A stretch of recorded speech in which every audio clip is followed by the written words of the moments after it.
All right. Good evening, everyone. Welcome back to the Real Precious Network, where we have the men's forum tonight. We were just here last night. We were talking about CPTSD, also RAD, reactive attachment disorder, and complex post-traumatic disorder. And tonight we have the men's forum here, and I know y'all saw the thumbnail. So, throw the tomatoes now. The title is wild. I know. But we're going to get into it. I saw a video and I thought it would be a fitting video to discuss on the men's forum. When Mr. Hank was over here, he always used to throw in the men's mental health and the men's physical health and always encourage the men to go get checked and go to the doctors. And so, I know Hank, I think he has his own thing going on Wednesdays, but in remembrance of his spirit on the show, we're doing this one for you, Mr. Hank. Okay. All right. Before I before I get to those who are watching, you guys, how are you doing this evening? Leon and Mr. R. Payne. Doing good. How you doing? Doing okay. Can't complain. I'm doing good. And just to let y'all know who are watching, tell your friends and their friends to get here, because this is the only topic we talk about tonight. It's not going to be a show, it's going to be a conversation. Okay. I'm just letting y'all know that early. All right. This is it, and this is all. So tell them to come on in, share the video, likes, subscribe. Y'all know we here live every Wednesday, 9 p.m. Eastern. And we usually talk about behaviors, not necessarily about the people. But tonight we're going to get a little bit into just men's mental health. So menopause, we all know that that is for women. We know that, right? So the thumbnail is facetious a little bit, right? We know menopause is for women, but have we ever heard of the male version of menopause? Does anybody know what that is? Y'all in the chat, engage. Clickety clack. Tap. Do we know what the male version of menopause is? Have you ever heard of it? Have anyone ever spoken to you? Have you ever inquired about it? I heard about it, but no one's ever talked about it openly. We don't talk about that kind of stuff. We don't talk about that. Well, we talk about it in terms of lower testosterone as you get older. Mm-hmm. Well, we don't call it like I saw your write up, like what the Andropause or whatever the hell it's called. Look at you reading our thing. I used to read. No, but what I'm trying to say is we don't couch it. But lower testosterone, people talk about that. But for example, I get my blood tested like every around 6 months. Okay. I never had one of those issues. I mean, I haven't been put on any testosterone. And I'll freely admit, I ain't banging them out like I used to when I was a teenager. Hmm. You know what I'm saying? But that's no, but but I have flashbacks. Okay, all right. But still, but let's go ahead and go. So somebody's talking about this, right? Yeah. So there is a guy that made a video, and he's talking about this. And honestly, I'm gonna be honest, I never heard of it. I never heard of andropause. I've never heard that there is a male version of menopause. And honestly, it makes sense because we have estrogen, you guys have testosterone, and I never thought about your levels. I never thought about what happens when they're low. I never personally thought about that. And so when I saw his video, he encouraged his audience and those who are viewing to share the video and to have the conversation, because this falls in our age group. I believe it's men who are late 30s, maybe early 40s and on. And so if it's not something that you don't pay attention to, I mean, I'm not saying that you have to go, have your family around and have a conversation about it. But I do think that men do need to take their physical, mental, spiritual, all of that. I think that you need to take that serious and do something about it if you feel as though you're experiencing some of these symptoms that we're going to go over, and some things that happen during this time in your life. Because a lot of women are not educated on menopause and perimenopause. It's funny, like when there are videos on social media, if you look in the comments, you'll see women say, nobody ever taught me this. Nobody ever went over this with me. Nobody ever, prepared me for this. And so now women are frantic, like, okay, what do I do to avoid it? And it's like, girl, nothing. The way out is through. You can't do nothing to avoid it. You just have to educate yourself on it. And so I, feel the same way with men. The same way, you have to be educated and take the time to just, learn something. Learn yourself something. What is it? What I used to say back in the day? Learn yourself something or something like that. So here goes the video. This video is pretty lengthy. I mean, it's about 7 or 8 minutes long. But World Class had me cracking up talking about some of the male version of menopause being married. Our pain, don't shake your head. Don't shake your head. I see you over there. All right, so we're gonna get this show on the road.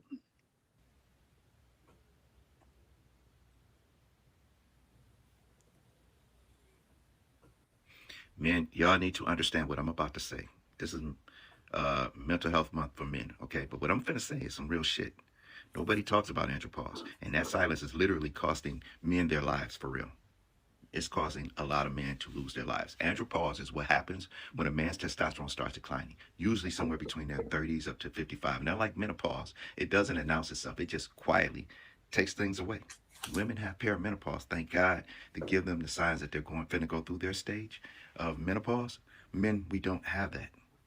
Women go through much, much worse than we do, I admit. But when we go through that andropause, that shit got some deadly shit that's going to happen to you mentally, emotionally, and it has even caused people to commit suicide. It has ruined families, marriages, relationships, jobs, you name it. It's done these things similar to what women go through. So I'm going to pause it right here, because I think that, the difference between menopause and andropause is that men gradually go through these changes. It's not a immediate onset like a woman, where she's going through hot flashes and she's like, what's going on with me? Why am I trying to take off all my clothes? I'm at work and the air conditioner is on blast. Like, what's happening? So I think it's very important to point that out. It is a very gradual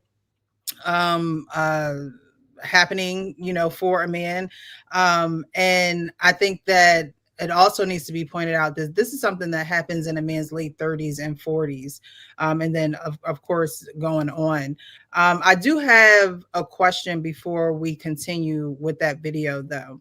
If men don't go through menopause, what exactly is happening to men? Like, Arpain, you say, okay, well, we say that your testosterone is getting lower. But what exactly is happening to men as they get older? I think you're on mute. The testosterone levels are probably tied to how active you are, right? I mean, listen, it sounds like in the 30s. It sounds like that's kind of young for you to be worried about that. I mean, my youngest daughter, I had her when I was 41. I had to meet a schedule to get my wife pregnant. You know what I'm saying? So I was 41 then. So I'm just saying it happens differently now. I gained a lot of weight, and I have some other issues. But if you stay relatively healthy, that's one thing. But the real thing is, as men, we don't talk about shit like that. Not that we don't know we go through some changes, right? I've heard about menopause 100 years ago. We know that women go through that, right? It's not like a secret because women talk about stuff like that, right? Men, we don't go around in a circle and shit and pass the joint to each other. Hey, man, I'm going through some andropause, whatever the fuck. We don't do that. We don't. I'm not going to tell my fellow brother, hey, yo, man, you know what, man? No, the woody ain't as hard as it used to be in the morning. We don't talk like that to each other. We just don't. And it doesn't mean that something's wrong with us. We just don't do that kind of stuff. Now, so individually, you might say, gosh, I can't perform like I used to. And then you personally will maybe go to a doctor or do this, take a pill or whatever you need to do. But we don't broadcast stuff like that. That's not how men behave. And so I hear what the guy is saying, and he's right. But there's not going to be no group session where we're going to get around a goddamn table with each other and talk about, it was kind of soft this whole week, man. We don't do that. It's not going to happen. Men don't like to talk about their ailments, period, whatever they might be. We just don't. And I don't think there's anything wrong with us. There's a vulnerability that's nobody else's business. That's just my thought. But let's go ahead and see. You except say your wife, of course, if you're married. Right. I was just getting ready to say because it has to have an influence on your family life and your family life if you are going through that. I threw that in there. Yeah, yeah, but as far as men are concerned, let me tell you, we ain't sitting around the table holding hands and passing the cognac talking about that. I don't know, 3 a.m. You tell me, Leon, am I wrong? No, I mean, yeah, we don't talk about these are conversations that are kind of, I would say, kind of taboo. Because I think women, they are they're more open with sharing like their personal health problems with each other. Like if there's somebody that they're close to, like you say, if you have a mom, if your mom's still living, and then you're like, hey, I'm going through this. Like, what is this? Like, is this normal? Is this, because of where I am in my age? Is this being caused by like something that I eat or drink or some, things like that? I think our pain's right. We just don't talk about stuff like that. Like we talk about guy stuff. Like when we get around each other, we talk about sports. We might, depending on how your friends are, we might talk about politics, but most of the time not. We talking about sports and what's going on in the sports world. I mean, that's how guys are. Like we just don't, it's just, I'm not saying that it's right. I'm just saying that's just how it, has become. No, but getting back to this other guy who was just on that you just had, he's not wrong with what he's saying. Because whether it's this andropause or whatever it is, if you have ailments that's that bad, you need to talk to somebody, right? And so if you're married, you're like me, right? If you're married, I mean, you can't go through your marriage without having those conversations if you can't perform. If you can't perform or if you get sluggish and all this kind of stuff, I mean, there's no way you could avoid it. Right. So, but it will be between you and your wife. The fellows will never know. unless my wife is unless your wife is a TikToker and she'll get out there and say story time, just part one,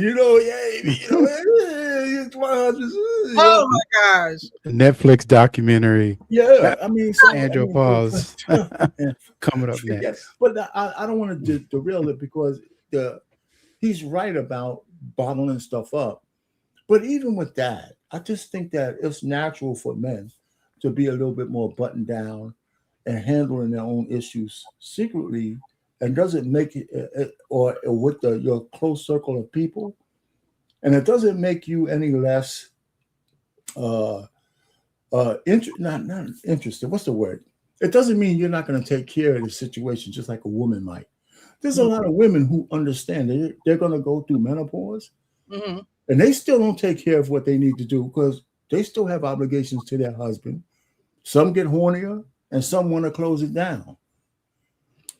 Right. So, why the conversations are important, because a lot of times, men may think that women are weaponizing sex, and that may be the case, but there may be a case where a woman is really going through the changes and she don't know what's going on with her, and she just doesn't desire sex.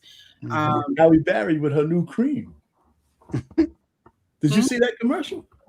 No. Oh, Halle Berry coming out. I just turned 60 and she got a new cream. One lady thought she was talking about a facial cream.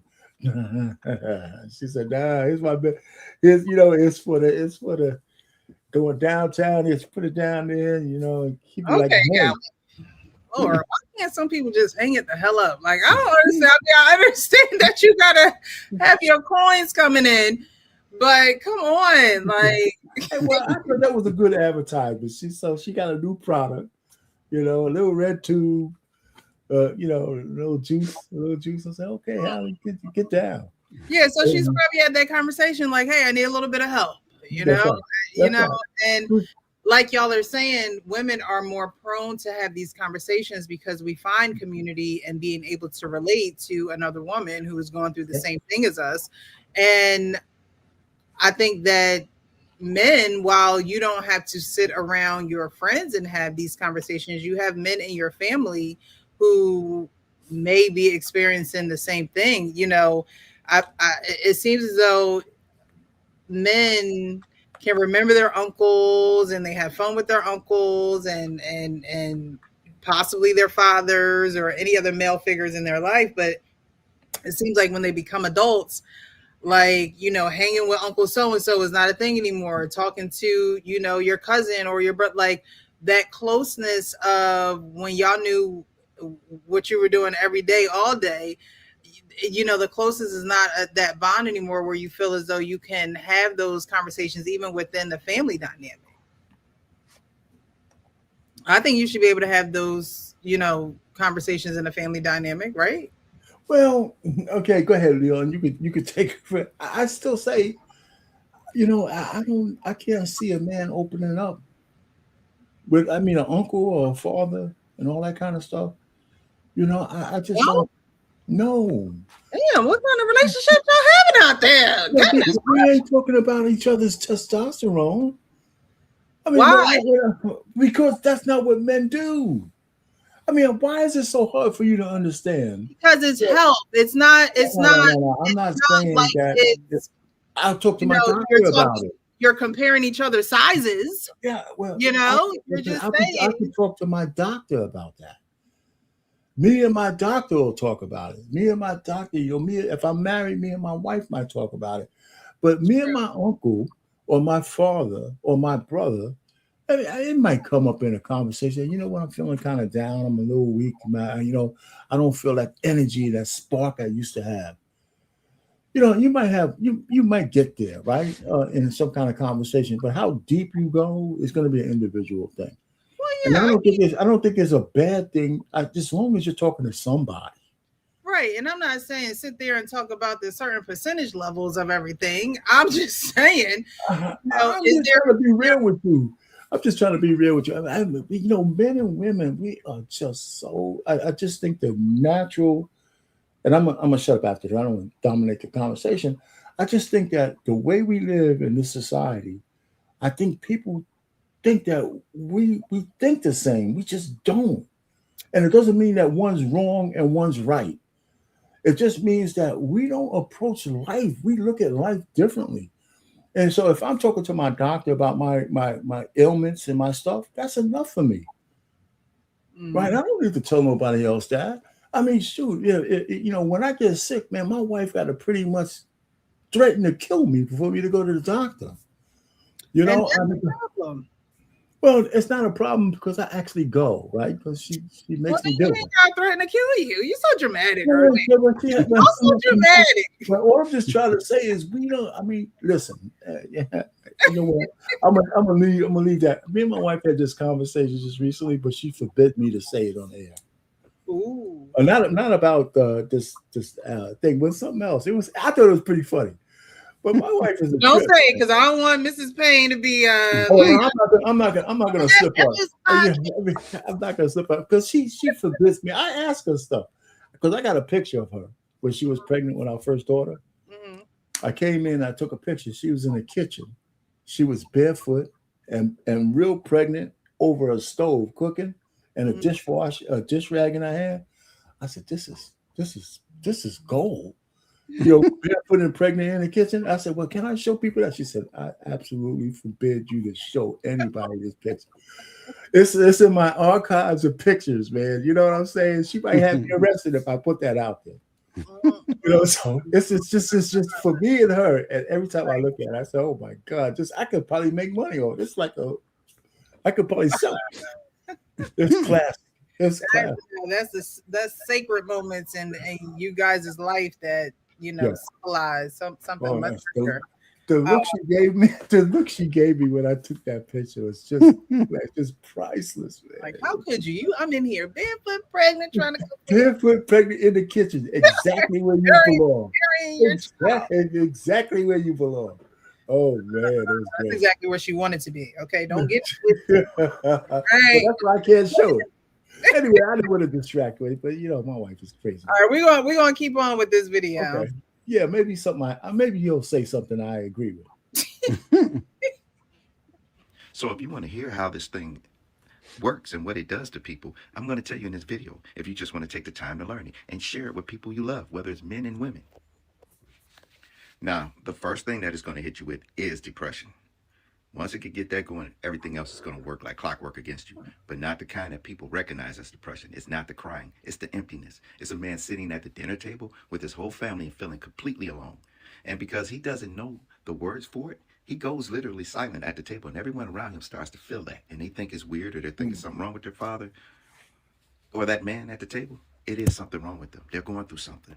It's called fucking andropause. And then anger slowly creeps its way in. And this one destroys relationships, family, marriages, jobs, you name it. It will destroy everything because anger is the one emotion men are given permission to show. So everything else comes out as rage when they show anger. His kids start walking on eggshells. His partner stops sharing things with him, and he doesn't even fully understand why he's so angry. All he knows is that he's just angry, and it feels like he's angry all the time. Yeah, sometimes we can say it's the job or the stress or whatever else, but if you really pay attention to these things that I'm telling you a man is dealing with or going through, you will notice that they are dealing with fucking andropause. It is a thing, a real medical thing, a medical fucking condition. Just like perimenopause and menopause are medical fucking conditions. And all three of these should be put on insurance bill so people can get the right proper help that they need to get through this shit. So depression and anger. How do you determine if it's andropause or something else? Like how does one say, oh my God, and am I going through this andropause thing, or could it be depression from other things? Is it everything that comes to a head for a man that allows him to fall into that depression state and anger state? I mean, it depends on what's going on in your life at the time, correct? You know what I'm saying? But let's stick on his topic. If it's just coming out of anywhere and there's changes in your body and you don't know what's going on and you're a little bit down and stuff like that, I can hear what he's saying, right? They say suicide and, deleting yourself and all that kind of stuff is something big with men. But you know, I can honestly say I don't ever remember being depressed enough where, and that's just me. It's just anecdotal. So I can't really relate with being so depressed. It's not like my life is so great. It's just that I just take life in stride. I always have, you know, and I just keep moving, right? So other people might, you know, dwell, and that's why I have a little bit of trouble when people have like certain issues that they can't get over. You know, I'm not the one they need to talk to because I don't understand how could you not get over it. Right. You know what I'm saying? So if you talk to me, I'm gonna make it worse. You know what I'm saying? I'm gonna make it worse because I can't see why you staying in the court, you know, staying in that thing or carrying it for so long. You know? So it's not, so to me, if I think about just like corporate America terms, right? Okay. Those who have this depression, anger, and you're saying people who stay in it have a fixed mindset. That's what it sounds like to me. Like, you know your circumstances, you know what they are. You may know even how to get out of the situation, but you continue to stay in those emotional circumstances. Woe is me. Oh my gosh, no one's going to save me. No one's here to help me. Whereas the growth mindset is, okay, I know where I'm at. I know where I want to go. And I know that I need tools in order to get there. And so I'm going to seek after those tools, those resources. I'm going to have these conversations. I'm not going to allow it to make me look weak, because at the end of the day, someone who knows that they need extra support and assistance to get where they're going is actually a strong individual, because they're taking the proper precautions to do what's needed.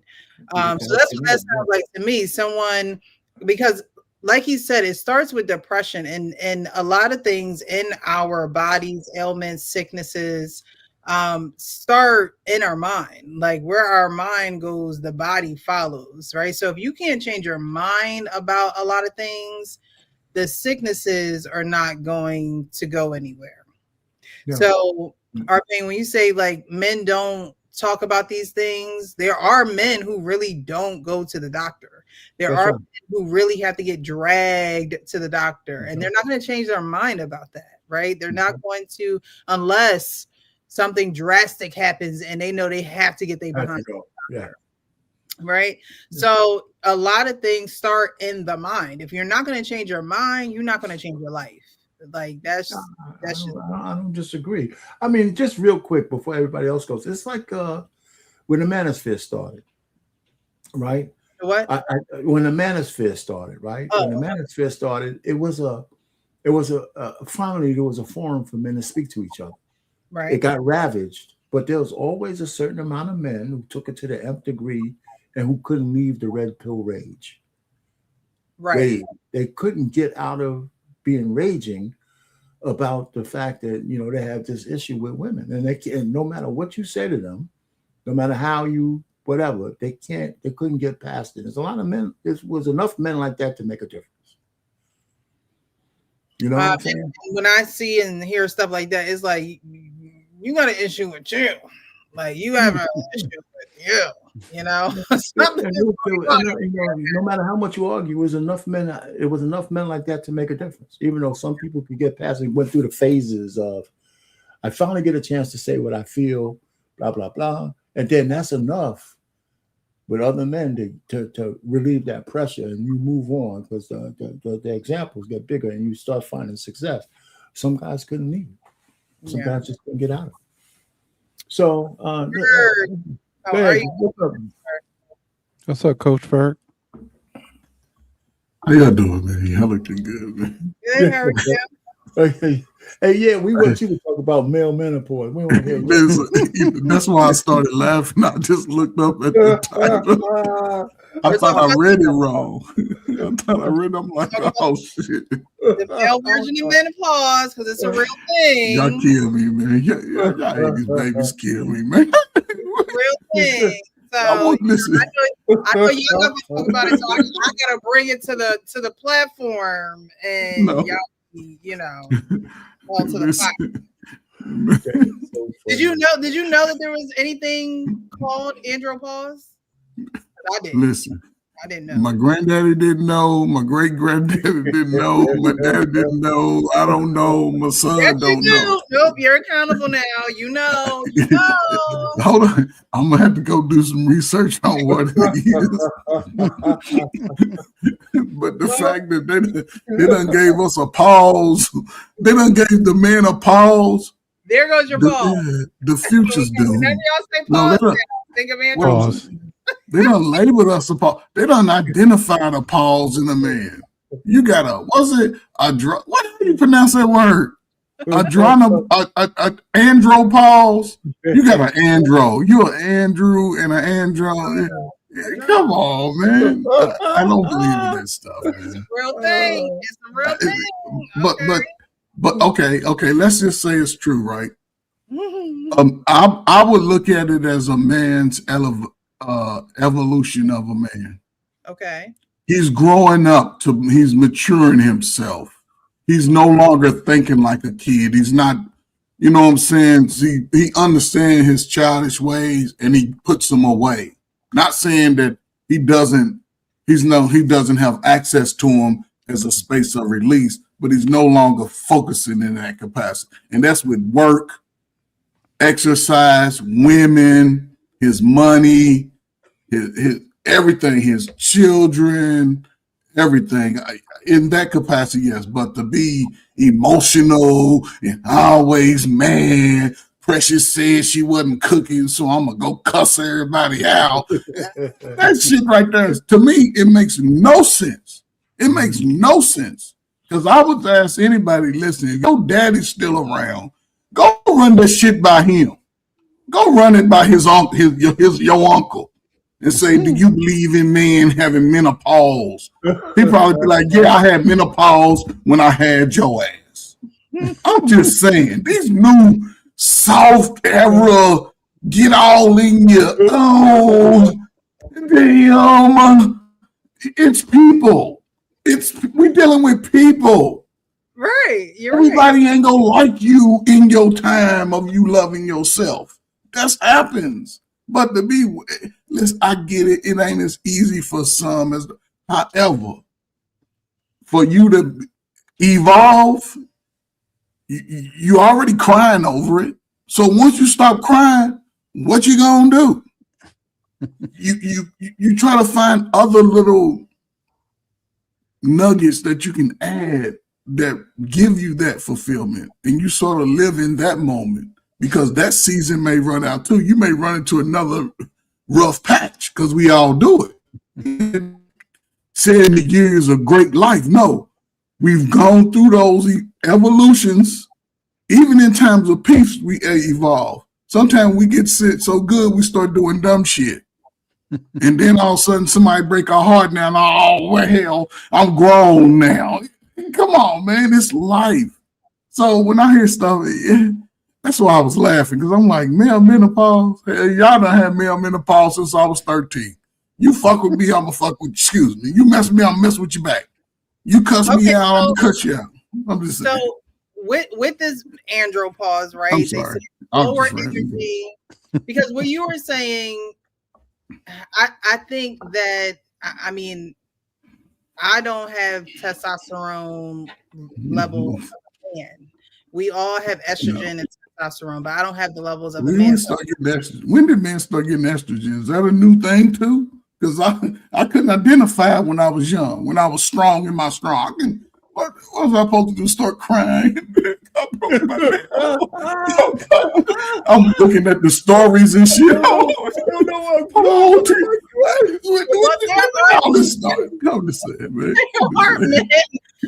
who don't have the high levels that other men have, and so it really takes effect on them. But I think that plays when it comes where they have that lower energy, to reduce sex drive. They don't have the urge to be able to change their mind as quick as a man who's sharp and who's in the gym, who's, taking care of his body, taking care of his weight. They have the mood changes, the irritability. Like the grumpy old man is the man who probably testosterone levels are probably a little up because he hasn't been paid. But Precious, here's the problem. You talking about grumpy old ass niggas like me in our pain. We still got testosterone. It's the 25 to 45 who got the lowest testosterone levels, who got a lot of self-doubt, a lot of fear. That's the problem. Me and our pain, dudes like me. I'm sorry. I'm old, but I never was mistaken for being grumpy. Right. I'm never grumpy. Right. I'm never grumpy. You know what I'm saying? Look at I'm sorry. No, I'm just, but that's what I'm saying. It ain't the old dudes. We deserve to be grumpy because old grandmamas, they'll cuss your ass out quick. You say so, but that's the thing. It ain't the, let's just say, the old dude. Yeah, he can sit there and get off my damn grass. Hell, get off my car. But the dudes that's in the prime and the women that's in the prime of this, let's go get married, start a family, club, cruising. Those are the people that got the low testosterone. And I say this and I shut up. And this is a fact. The military right now are running tests on soldiers to test their testosterone. That's how, and military soldiers are young in the prime. And all 4 military branches have met their quota of recruitments. So when people say, only little scared ass people don't do shit. These young folk is out here trying to get the cheat code, and their testosterone levels are being challenged by the feminist America. And this is the good thing, because if y'all want them strong men that protect us and all that can fix shit and do shit, it starts with that level of testosterone and that level of confidence building. But I could be wrong. If you're young and your testosterone levels are low, there's a problem. No, but that's what's happening. The testosterone levels of men in America have been going down. Yeah, that's what's happening. You're saying that Andropause is actually starting before 30. It's a thing. I mean, first of all, it's the food and the environment that's lowering men's testosterone. You could look at it's lower. Back in my day, we didn't worry about it. We didn't have hips back in our day, Precious. We had our t-shirts had T's on it, like we had a big ass T on it. Yeah. Testosterone, you know what I'm saying? Walk around, But today the kids don't even go outside. They don't go outside. They don't get that vitamin D. Nothing. We were all around the place, man. We were riding our bikes on the highways. 3 days away from home. All right, well, let's get back into the video. Look at him. So now that you done got to that space of just being angry all the time, in comes exhaustion. That shit hits next. It's not tired from a long day of exhaustion of working. We're talking about like bone tired, the thing that we used to love. We stopped doing them. The goals we had, they feel pointless to us. And from the outside, it looks like men are just stopped caring about work, about family, about everything. And that's not the case. They're literally dealing with this thing called andropause. And that shit affects a lot of things, like I told you. So if you want to keep learning about this, I'm going to keep going about this video. You can keep listening to this video until you get the full video. But I'm being serious with you. What it does to men, it harms men in so many ways. Is it because he light-skinned, Ferg? No. That's because that nigga's a simp and he's been ran through. Serious educational video, guys. Conversation I mean. No, I'm just saying. I didn't say something. Leave me out of this one. Listen, I haven't met too many light-skinned dudes with low self-esteem. I haven't met them at all. I haven't met that because again, we've been stigmatized for being too pretty. That's the stigma. Because I all met to, especially in his prime. Now, old ass niggas again. Yeah, I don't know. But 25 to 45 light skin, he the shit to himself. Yeah. He ain't tripping. So again, he's an older dude. Leon's up there being quiet, man. I remember I was pledging a brother. He looked like he was held back in his 20s. I had this light skinned brother on the line. I was his dean of pledgees.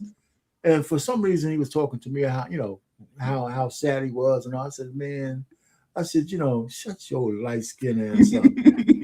I said, you're gonna be knocking down the chicks, man, 2, 3 at a time. You know, and I'm sorry, I don't want to hear you belly aching. I gotta work for every goddamn lease ass I get. And you sitting out here just walking in the room. We used to count.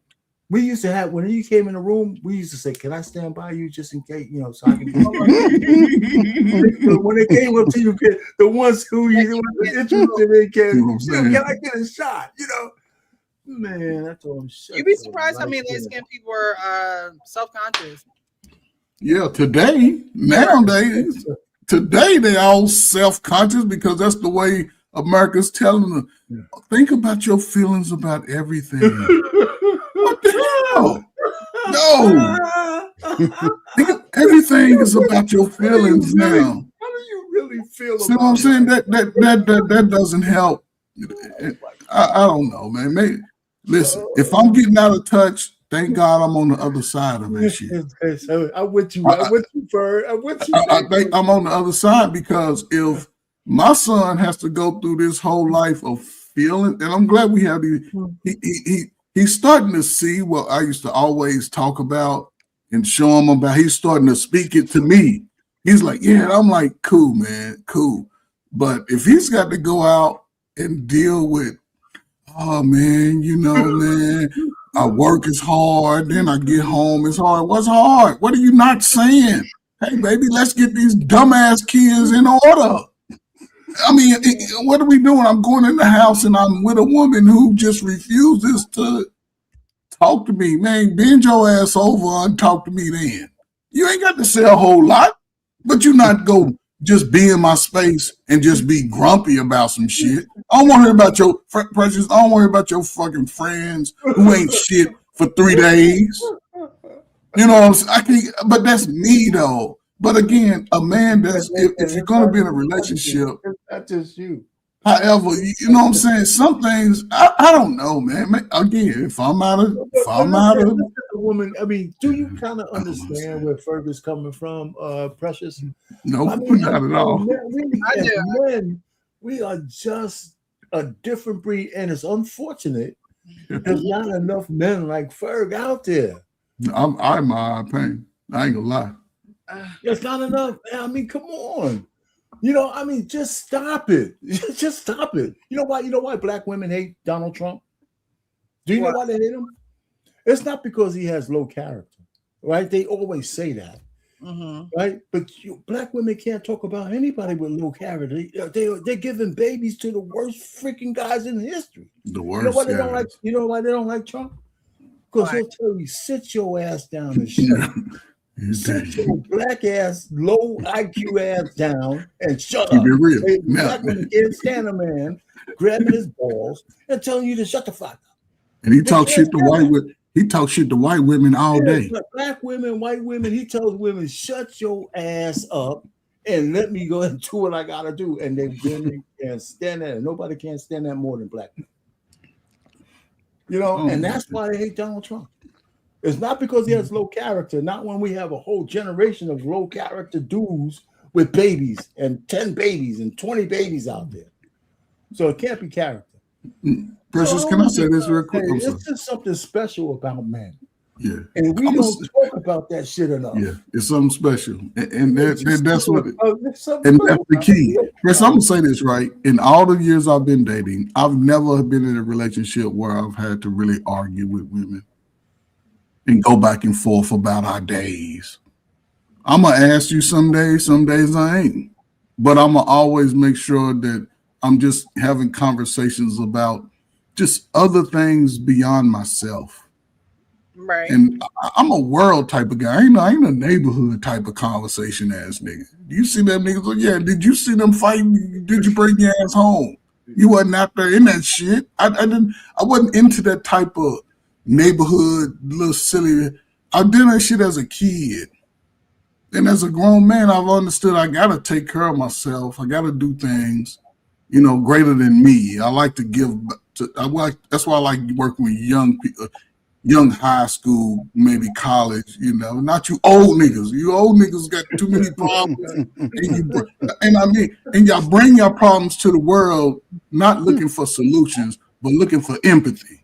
And I can't rock with that because when somebody's trying to start a life and be beyond their condition, I can empathize with you for about a week or two, but then our goal is to see you get on a path where you can start succeeding individually and beyond life, beyond your condition. So when you look back at where you started, you appreciate, like, damn, I came a long way. And you're not burdened with, oh, my mama didn't teach me nothing. My mama didn't teach me how to tie my shoe, have sex, ride my bike, shovel the snow. She didn't teach me nothing. She taught me how to wash my clothes, and the only thing she taught me was how to separate them. That was it. Other than that, I had to learn things, and I always encourage people, because I've worked with the worst of people, to look at where you start and understand that you have to put in some form of work to get to it, and you can't worry about your feelings and everything. I can't be around our pain talk about how sad, man, you know, I feel. You could be like, shut your ass up, man. We got work to do. And that's the environment I come from. Yeah, you know, and I talk about this on when we do the Tuesday show, and I talk about when you look back on your life and you look back at those moments that, you know, I told my story and it's still unraveling, you know, and finding out, you know, how my parents treated me as a toddler and how far I've come. You know, they told me that I would never walk or never talk, but now I'm on a platform talking about my story. And so you're right. You can't, I mean, you can be, you can empathize with somebody, but for so long, and then, you know, at some point, you know, you got to get around people that are positive, that can actually help you get to where you need to go, you know, and us being around people, you know, positive influence don't have to be your parents. You know, it could be somebody, you know, in your neighborhood. It could be a teacher, you know, it could be a principal, you know, it could be a counselor. It could be anybody that in from your vision you see as a positive person in life, and they're doing something and they're helping people. And the way that I help people is I get on a platform with Precious and I talk about my story. And I think that more people should do that wherever the walk of life that they come from. I hear you. That's true. And you know, and you were able to pick up whatever lessons you could along the way. Cause I told all of you guys my lessons when I learned when my frat brother caught me crying about a girl. You know, I was 19. That was the last time that I didn't need to learn that lesson more than once. You know, I didn't. It was he couldn't wait to just out me. Yeah. But you also snapped out of that, right? You also snapped out of that. Yeah, because he outed me. There are men who are heartbroken from 20 years ago, child. They still heartbroken. I know. They can't get over it. Mine lasted that evening. It was over that evening after I got roasted. Okay, bounce back. That's how you bounce back. And there are some men who can't bounce back. And then you're right. It affects their mental health. That's why this guy is not wrong. That's why that guy's not wrong. He's not wrong. He's right. He is absolutely right. You gotta men are gonna be like, oh, get past it, we got work to do. All that stuff is true, but at the end of the day, when you know you're not knowing what's going on with you, but your wife who lives with you, who knows you intimately, knows that something is wrong with you. No, you're not cheating. No, you're not, you know, out here in these streets, but she knows there's something about your nature that just quite isn't right. And you do need somebody. You need a woman who is going to be able to observe these things and say, you know, are you feeling a little different? Are you okay? Do you need to go to the doctor? When the last time you've had a physical? You know, someone who actually cares about your well-being, because health is wealth. And so if, you know, you can't get over things of the past and you're not active and you're not taking care of your body, you're not checking your levels, you can fall into this menopause state of life and, you know, have men looking at you like, dude, what is the problem? And I think another problem is men don't talk about these things. I think that men should have, you know, a round table to be educated you know, about certain things. Like our pain said, yeah, you go to your doctor, but it should be public knowledge, not necessarily your issue. What do you mean by public knowledge? Public knowledge on how to work with these conditions when they come. Oh, you know what? Here's a solution, right? For some men out there, you're married. Hey, honey, take the bonnet off and come to bed without your panties on. How about that? Oh my God, y'all are such. Why don't you try that? But here's your. Let it breathe. Take your bonnet off and come on in bed, and let's get it popping. Right. Okay. That's a good 2 minutes or pain. But after that, it's the best 2 minutes of my life. It's the best 2 minutes. After those 2 minutes, okay, you let's spoon.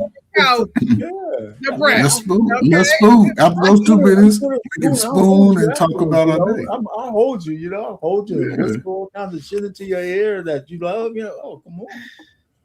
You know, and this way you don't have to look at me and be in horror. So, you know, I get what you're saying, but you know, sex is not going to heal the things that you decide to not reveal. Like men do that all the time. A woman can tell your energy when you insert inside of her. Right. If you having sex with her because you're frustrated, if you having sex with her because you really want to have sex with her, if you having sex with her because you gotta get something off your chest, like I don't know why y'all throw sex as a heal all when you know, listen, you know what, Precious? That's not fair. You like movies? You like movies? Not really. No, okay. So listen, that's not fair because there is no movie that when there's a love scene, the guy's daughter, son, he might have lost an arm, and a woman comes in. And all she has to do is give him some box, and everything in his world is okay. That's why. That's why I don't get there with movies like that because that's not real life. Like every time I see it, like if I said that, first of all, I'm still upset. Okay, just because you gave me something don't mean that. But they do that all the time. Like everything, our whole existence is based on whether she gave me a little bit. Yeah, but I think you know what you're speaking from a mature point of view. And I don't think guys younger have grown up in that type of understanding about who they are. How old is that guy in the video? He looked like he's about 40, at least 40, late 40s, early 50s. He looked like he's close to 50. He's a Gen X. Yeah, he looked Gen X. He looked like he's Gen X-ish. Yeah. And so he's talking to the guys, you know, he's talking to guys in his generation and afterwards who need that kind of conversation. Yes. And again, it starts... Like y'all. I know who I see. That's the thing. A lot of guys don't know who they are early enough in life. They don't know who they are because a lot of guys didn't. And again, it's I believe going to believe in this and even try to tell people in this capacity. If your parents are not giving you the confidence about who you are and how to approach life, you're going to struggle. Some struggle early, some struggle late. Some struggle throughout the entire existence of their life because those two can set the foundation. And then when you go face the world, I don't need our pain. I don't need Leon and Precious to validate me. I know who I am. I don't need to come to you just because the world is saying argue and call you out your name. I don't need to cuss you out. I'm not going to stand for you cussing me out because I didn't put the groceries up like you do. You know what I'm saying? I'm not going to just be running around saying I got a girlfriend and got 5 other side chicks. She ain't, you know what I'm saying? She ain't calling me. But again, this is where we are because under our leadership, this is the result. Under our leadership, you know what I'm saying? And I'm included.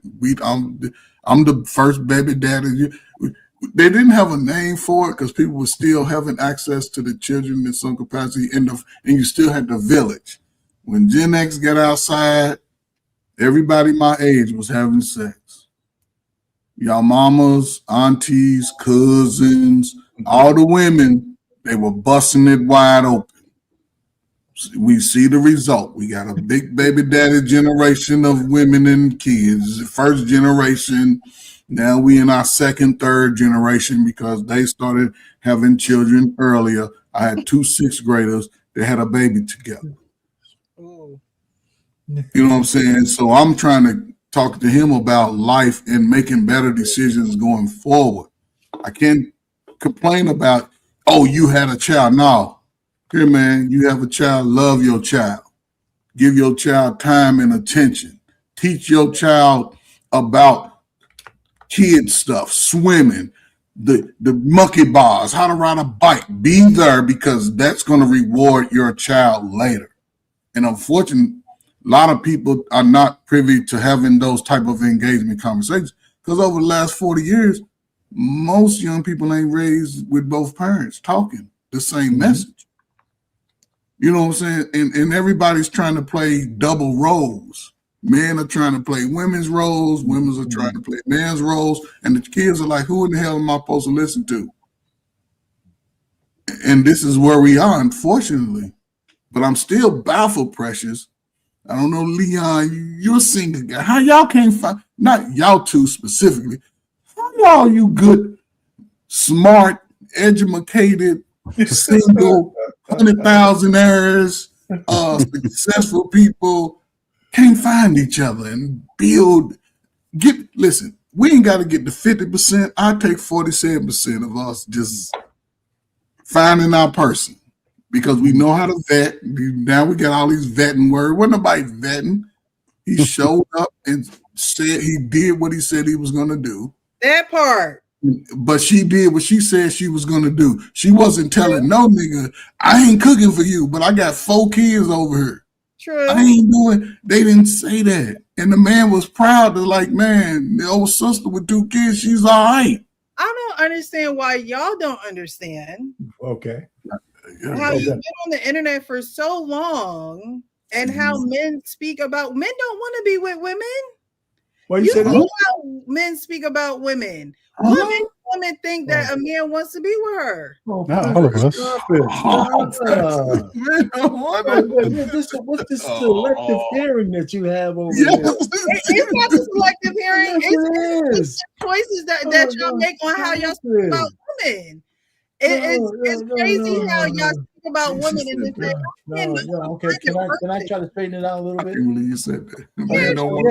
I can't believe you said it either. You know what I'm saying? But I can hear because a lot of us have selective hearing. Okay, the reason why most men like us might be talking about this is on the back end because we understand what we would do for the woman who wants to be under our covering and who wants to be our wives.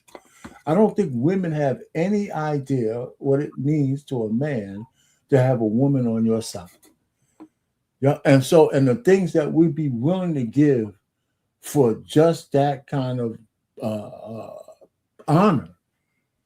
So and I don't think women have any idea. That's why that's why it's so hard for some guys. And it's just crazy. It's hard to explain. Some women get it, and some women don't. Some women get it, and so as me, who's been on these social media streets, there is no hatred any more deep than what women say about men on these social media streets. You guys hate the ground not you, because you're different. You're trying to do something different. But if I went on TikTok and I didn't have my head together, I'd be as a broken piece of lettuce. But that's what I'm saying. On all the women who hate men. But when you guys talk about how come people can't find their person, because the women ain't sincere. The women not sincere. Oh, okay, but it's not only a one-sided thing. It's not. It's not. But the point really is, okay. So we don't want to dive first, but who's more intentional, women or men? When it comes to what? When it comes to long-term relationships, of course, the man has to be intentional because you have to ask. I said more intentional. Exactly. So that has to mean something. Right. I agree with you, but because men are more intentional, you're also intentionally not taking that step because of what goes into it. So whose fault is that though? What do you mean? The fact that men don't want to take it to that level, could it be because of the woman that first of all, most of us, too many men trying for women that are outside of what they should be trying for, because we don't eliminate women the way we should. Okay. We're not good at eliminating. No. What I'm saying, I'm not trying to bash women. Like we've talked about this before. If you're a certain kind of guy, our thing is visual. We'll see this pretty woman, and just for the possibilities of having her, right? We would do stuff that we shouldn't be doing, as opposed to saying, "Okay, listen, I know what she said. I know what she's thinking about, and I need to stop pursuing her because she's just not the kind of woman I would go further with." But a lot of guys can't let go because of the scarcity mindset. Okay. But if I can't get her, my life is over. And then they'll make decisions on women based on just the looks and forget all of the. You just went on mute. Oh, yeah. That's probably a good thing. That was probably a good thing. That's the problem, isn't it? If a man is supposed to be the one who is asking a woman to marry him, yet he's wasting his time on women that he knows is not, that he's not even in the mind frame to do that, nor is he picking women who are in the mind frame to do that. You're prolonging the process. No, I mean, I'm not trying to put past. I'm just telling you a fault of man. That's a fault of man. It's those types of faults for men are big faults when they're not only big, they're huge. Right. They're huge. What I'm trying to say is, but let me tell you, I haven't heard a woman come up here and say, you know what? Women don't talk about their faults, right? So I'm trying to say is the fact that a man has to ask a woman to get married and all that kind of stuff. I think a lot of us don't understand what that actually means. That's what I'm saying. I said a lot. I just think men understand what that means. Some people just go through the process. Let me put it to you this way, and I'm gonna shut up. If I saw a woman get on her knees to try to ask a man to get married, it's cringe face. I cringe when I see a woman try to ask a man, "Will you marry me?" She found her other person. She found her person. It's not up to you to find a goddamn person. Thanks. It's not and the man don't ask again or not just for that. It's just not up to you. It's cringe. Then y'all got to stop asking these questions of why y'all ain't find No. That means you gotta present yourself to be there. That's the problem. People listen. And I don't know, man. Just working with a lot of people. People don't want to present themselves to be worthy of what position they're trying to play. They know everybody's living in fear. Everybody's scared that yes, life is 50-50. I mean, I'd rather be. If men lead this, if men lead this area of life, and you talk about people scared and fearful, then you have to use your logic to think that men are the more fearful person in this situation. Yes, as of the environment women have created and society have created with men, they are afraid, and this is good. But at the end of the day, as a man, like you said earlier, Coach Ferg, you're a man. We got work to do. You got to be your own man. You can't let other people be the deciding factor of who said what. Men. That's why you have to know yourself and not allow social media. Social media. It's like 40, 50-year-old men who've been around way before social media allowing social media to be a hindrance for you. I don't understand. It's not social. Most men only speaking because when I listen to a lot of people speak, a lot of us speak in a sense that we have a son or a daughter. We want to protect our interests. You don't want to get bleeding. You can't get up. You can't come up world class. Yeah. Most of us can't. World class is special, so he can come up. But y'all, this supposed to be a conversation on the show. I gotta go. I just want to say, like, I think some people, when they're so attached to social media. Like they believe everything Yes, get the hell that out. Pause off. like yeah, like they believe everything, like every little word they hang on these on these talking shows, on these podcasts that like if it's not a podcast that's actually delivering educational content, like when you watch, for example, and I think it's fake, but you can we can talk about that later. Tonight's conversation.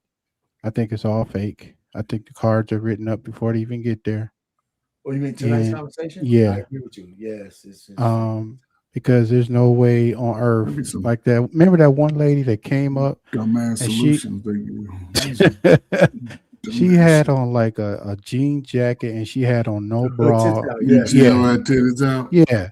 And she yeah. talking about, do you think I should would my man have a problem with this? Like, come on. Like You- you're not an adult. You can't think for yourself. Like Thank But, you. Yeah, that's probably scripted. but let's say it is, and I'm gonna say it's not right. mhm. The fact that you got more people that show up there that go to church, right? Mhm. And you talk, we're not talking about young though. Most of them motherfuckers is 40, 35 and over, And them right? tickets is expensive. And they Like all been ran through, but they trying to get somebody to validate for the bullshit that they trying to stay on. mhm. And that's gonna be their problem. But again, a lot of these people are in the prime of they finding what the new word, the partner. So if you trying to A look life for a partner. partner, more than likely you looking for that shit to dissolve. But if you're looking for a spouse, it doesn't apply to just a gender. If you're looking for a spouse, both of you are going to have to put in the work that you haven't put in before for no other man's and no other women's. I don't know. It's part of it. We the most Bible reading, non-acting motherfuckers ever. Preach. What's the Proverb 31 women? Most women can't describe that shit. He's virtuous upon. No, virtuous. No, if you was virtuous, you would have followed that shit at 19, 17, and 18. You wouldn't have been giving up your monkey. You'd have stayed virtuous. None of us are doing that. I mean, That's why I think that Bible's not Bible about talk. perfection. Let's I not go think there. that Bible talk is fugazi. Like if you look at it, um, like how you gonna be a virgin again after you got kids already? Like what are we even talking about? Well, this ain't Sunday school, okay? Y'all going to go to the church's page for that. What's that world class up Get here? into all that because there are answers for that, but we're not gonna get into all that. Hello, world But you class. can't be a virgin What up, after y'all you've hear me? already had a kid. What's Like, happening? Look, there's also say- born again Christians. How you gonna love God? You was a crackhead at one point. Look, there's questions for everything, but tonight's not the night to get into that. World class, how are you? Precious Christ. Awesome. How y'all doing? Good. How are you? All right, Can what's y'all going hear me? on? Yeah, Yeah. we got you. Sound good. Can't All complain. right. So I you requested. thought You requested. But the I thought the topic was funny. I didn't know it was the actual word for it. Yes, Andropause. You heard me? So I'll say pause now. I think I'm on the delay. I think my Wi-Fi sucks. I think you. We hear you. But so, what do you think? I mean, about we've that? been saying pause all the time, so Yeah, add that intro. mm-mm. Add that intro. Good evening. Good evening. All right, so we're gonna keep going. I mean, I Go ahead. Is there a lag? Yes, I think it's a lag. But go ahead. yeah, it's probably me. It's me. I'm All right, pretty go ahead. sure the leg is me. But I think what the guy was explaining in the video has more to do with like, well, I'm big on health, so probably health, our diet is really bad. But then just a life of just displacement, like this society is not made for brown skinned men. It's not. It's actually made to feed off us, and the constant disrespect. And I don't think it get talked about enough. The stress that we go through from the blatant disrespect day in day out, day in day out. It wears on a guy when you getting disrespected by something you could just destroy in 2 seconds. You know what I'm saying? I even give one quick story. real quick. When my son was being born, his mom was having complications. Well, he came early because he was, she had complications, and she was telling the nurse that she didn't want to get no medicine or anything. She wanted to affect our son, and so she ain't really she wasn't in her best self. But me, I'm like, okay, I'm ready. I can tell them people, no, she don't want this, she don't want that. So this little, I mean, y'all forgive me, but this little white nurse, I'm sitting on the bed with my son mother. This little white nurse sits between me and my son mother and say to her, "You're not gonna let him control everything, are you?" And it took everything in me to not knock this little white lady across the room. I've never in my life been disrespected like that by nobody ever in my life. She literally sat between me and my son mother and said, "You're not gonna let him run everything." And my son mother was like, everything he's saying, I already said. He's saying it for me. But I looked at her and she just said no. She just shook her head. No, don't. I was gonna slap that little white lady. But it's just so natural. The natural disrespect that we deal with, I think that has more to do with it than whatever that scientific term is for male menopause. The guys just get beat down by restraining yourself, by I guess life disappointment. It wears on you. It wears on you. And I even myself, like when I was young, I got burned out from always holding back, from not hurting people. Like knowing you can hurt people and you can't, because it's just gonna make the situation worse, make you feel like macho at the time, but it's just gonna make the situation more hostile. So I think a lot of that has to do with it. I don't think we talk about that enough, about how we gotta, how you got guys that's like 6'7", 6'8", and they be gentle giants, because they always gotta, everybody's always intimidated by them. They always taken as a threat. I just think us as brown skinned men in this country experience a lot of that, and that wears on us. So I think that has a factor in the male menopause. What is it? Andropause? There you go. So I said about andropause. Yeah, andropause. I said it well. Those are some interesting topics. What you said about like being a gentle giant. That's what I was thinking about. Training. I didn't think about that. I got it. Most men are typically that. They have confidence in who they are. If they got confidence, they understand you don't need to be violent and aggressive on everything, because you understand that everything is not going to go your way. And certain people will address us a certain way, but at the same time, this is where confidence comes and say, and our pain said it already. I would have did like Trump said to that nurse, "Sit your motherfucking ass down. This is me and my woman." She'd have did her job. Yeah. Was she black or white? Is what I want to know. White. The nurse, she was a white lady. She was. I was gonna slap her. But I've been looking for a lawsuit. Anytime it happen again, they start talking to you. Make sure you let them know I'll be suing your ass. Yeah. Nah, I ain't gonna sit there hold you. I was thinking about places to put that little lady. I ain't gonna sit there hold you. I was don't be irate. Violent. Don't be violent. The restraint that's required is taxing when you have to restrain yourself. Yeah. Exactly. You live in that way, restraint. And which is okay. And the reason I'm telling you this stuff is because ain't no good. But go ahead, Preston. I didn't mean to. I'm sorry. I wasn't trying to interrupt. No, I'm done. I'm done. You got more? What else is he saying? Nigga going through menopause. That's crazy. I had to. Did we get hot flashes? Myself, me and my wife, when I was married at the time, and the Scarface type bathroom, lived in Sherwood Forest. Like, the life was on point, but I was never fully happy. I was feeling missing. I was feeling depressed. I was feeling lost, feeling rage. All of these things were happening within me, and I didn't know what was going on or what was happening to me at all. I didn't know. Nobody understood. Quitting jobs, didn't even try. Didn't put effort in my family. Left stress on the woman I was married to. Everything was just terrible, what I was going through. Feeling missing, like a piece of me was missing, like I'm trying to find that piece of puzzle that belongs in this completed puzzle, but I can't find that piece to put in there for completion. And that was the thing that was destroying me. It was destroying me. Seriously. And then there's this one thing that's taboo. No man ever wants to speak about or tell anybody about. Nobody wants to talk about this. Low sex drive, erectile dysfunction. For a lot of men, this right here, it hits their identity at the core. So they go quiet about it. They carry it alone. Their partners think it's about them, think that they're not wanted anymore, desired anymore, and now they feel shame. And actually, both of them start to feel some type of way, and nobody's talking to nobody anymore because of that. So is that something that's like embarrassing to bring to your spouse, or is that something that you have an open conversation about? Don't know. You have to. I mean, there's no way, if you're married, there's no way that you can get past that without that.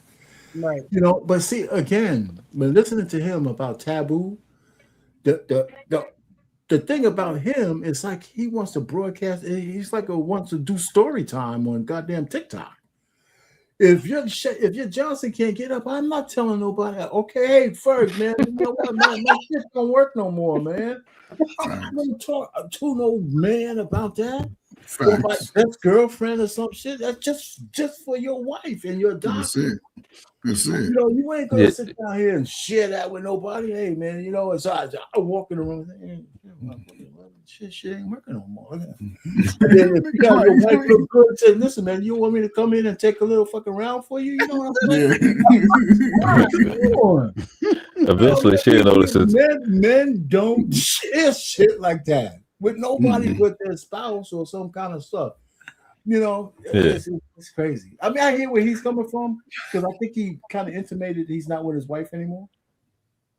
I think if he caught that, I think he said, I used to be with my wife. I think I caught him say that. Listen, you know, men have their issues, but we're men. We don't share shit like that with everybody, and we ain't supposed to. No. And our wife and doctor, but everybody else, you don't need to know. We got the solutions, fellas. It's 2023. But erectile dysfunction is a thing of the past. Right. Just stop eating for 3 days, clean out your colon, you'll rock up.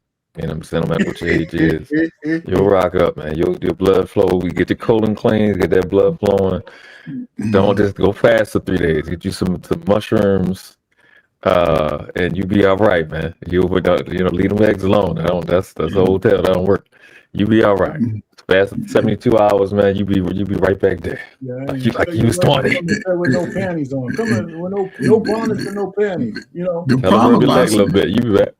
The problem I see is that if you're young in your 20s, 30s, you having problems like that, only person you should be talking to is your damn doctor.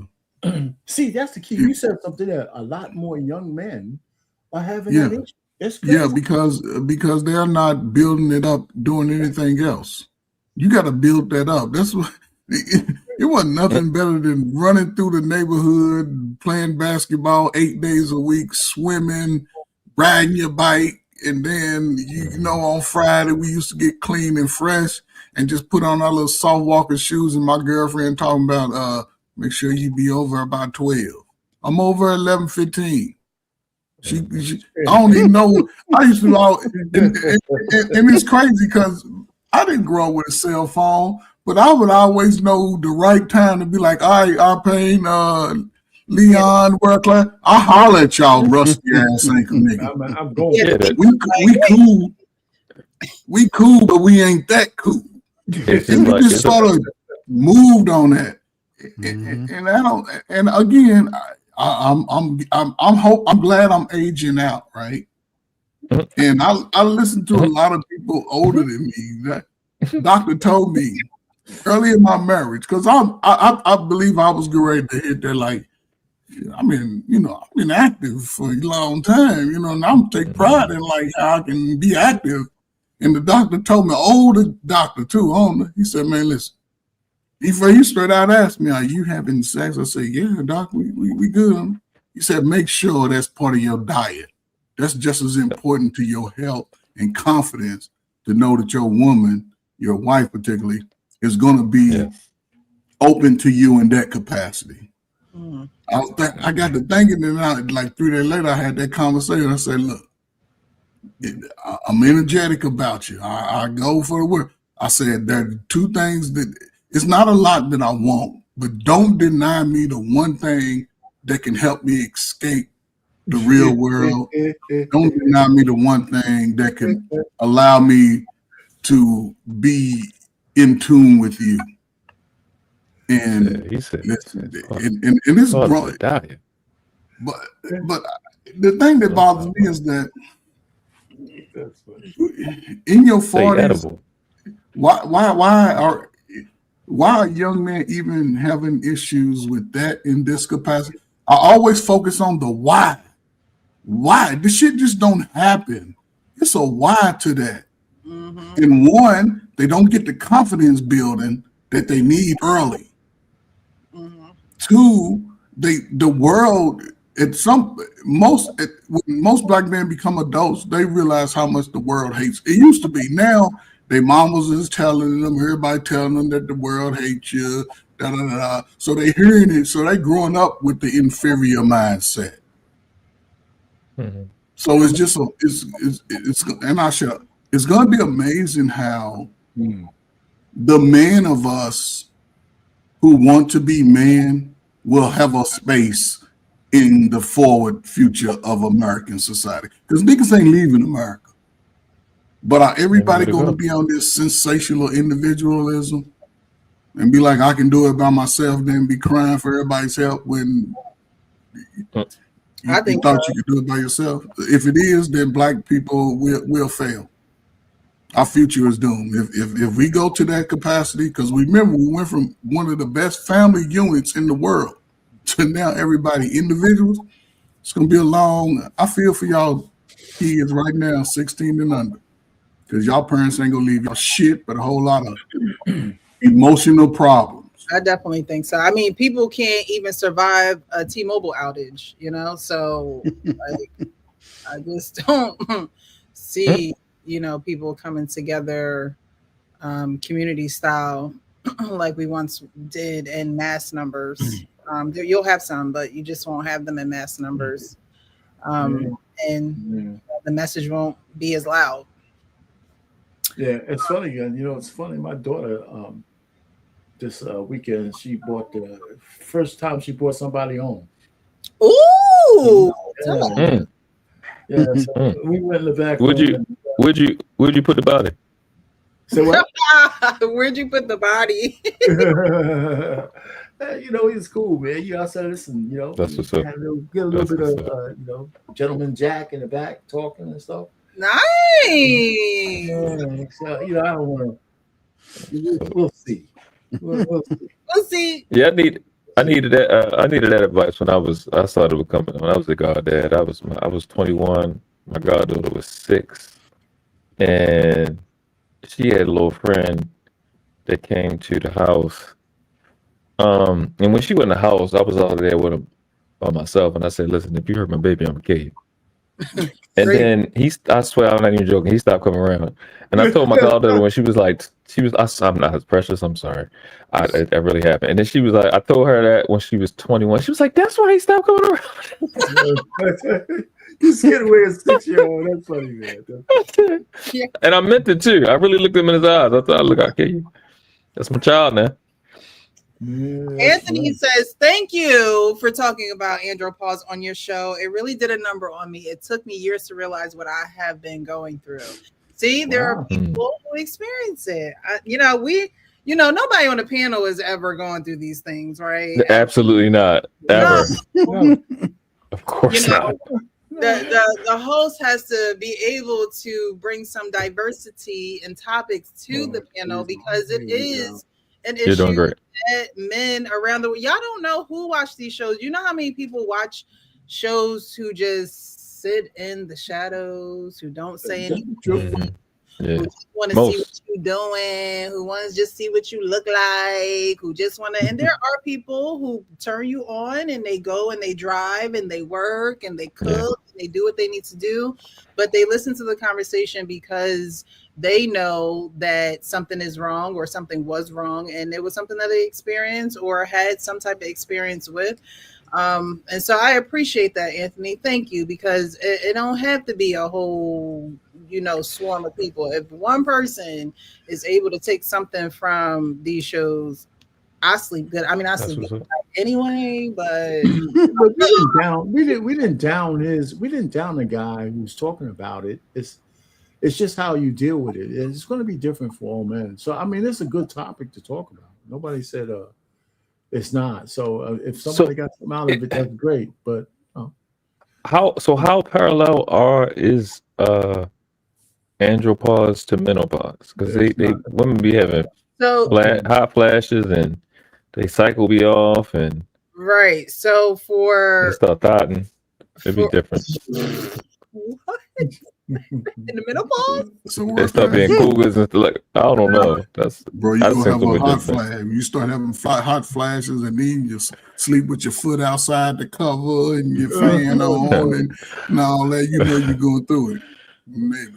Yeah, so then it's more gradual. So it's a gradual decline. And with women, you know, we y'all know, like, you know, ours is okay. At this age, you're gonna experience this, and then you might experience the precursor before you experience the actual person.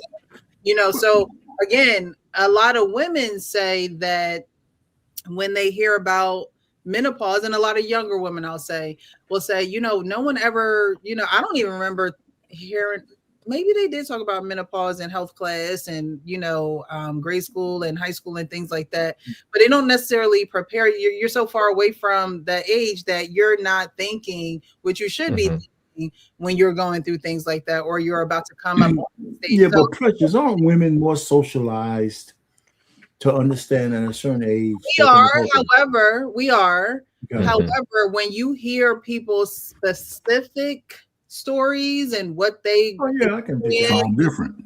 Actual happenings of, you know, what's going on with menopause, then it opens your eyes and you're like, whoa, no one ever said that would be happening. No one ever. It's different for every woman, though, right? Some women have an easy menopause. Yeah. Right.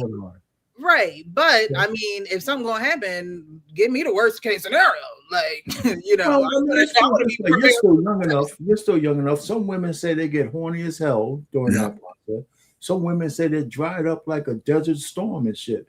So I mean, that's a wide range. That's right. That's a pretty wide range.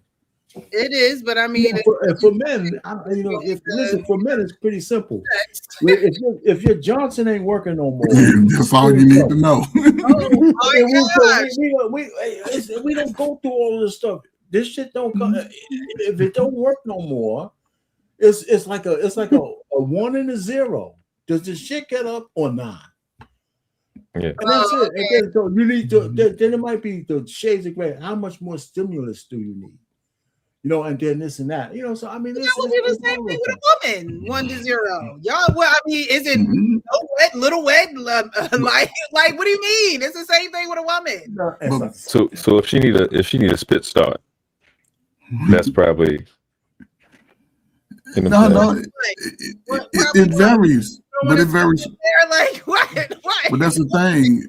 If you got 10 women, they always probably say they have 10 different symptoms, but mostly would have similar in some capacity. Receivers, you don't have to worry about the main being the main thing, right? Because you could just kind of lay there and just have to, hey, listen, man, you got to lube it up a little bit more than this. You can't just enter, you know, do a few things. Right? We have more. But if a guy can't get the Johnson on, there's nothing else going on. But you know, I mean, that's it. It's like a 1 or a 0. If the blood ain't flowing there, then you're gonna get whatever you get. The problem is again, I ain't worrying about the old niggas. I'm worried about all them niggas 25 to 45. That's the problem. That is crazy. That is the problem, and that goes to show a decline in the testosterone of the man over the last several years, who I would say particularly have been raised by the woman's whole intuition. Dressing like your mama, act like your mama, fight your mama. And even in women, a lot of their characteristics are groomed by the mother also. More masculine. You fight. You got to take care of yourself. You don't need no man. And I think it's a gray area for men, though. It is. I think this is the outside of the old school barbershop, when men were isolated to their sectors. The women who are raising men it's a woman's fault that we can't get you can't get your Johnson out? It's a woman's fault. Yeah, well, based on old boy, because I would think that I mean, it plays in your psyche though. But again, that confidence. I'm not saying it's 100%. It's not 100%. See, he wanted to get away from Joe. The more he placated to the feminist movement, he got away from Joe. The more he stopped looking like the daddy, the weirder that shit got. No doubt. Yeah, the more he looked like his daddy, he was cool, calm, collected, a ladies' man. The more he got away from Joe, you see the result. Now, most guys. That was a good movie, by the way, if you haven't seen it. You haven't had that experience. Is it on streaming yet? Precious. Right? Precious in rare form tonight. Yeah. Precious. Do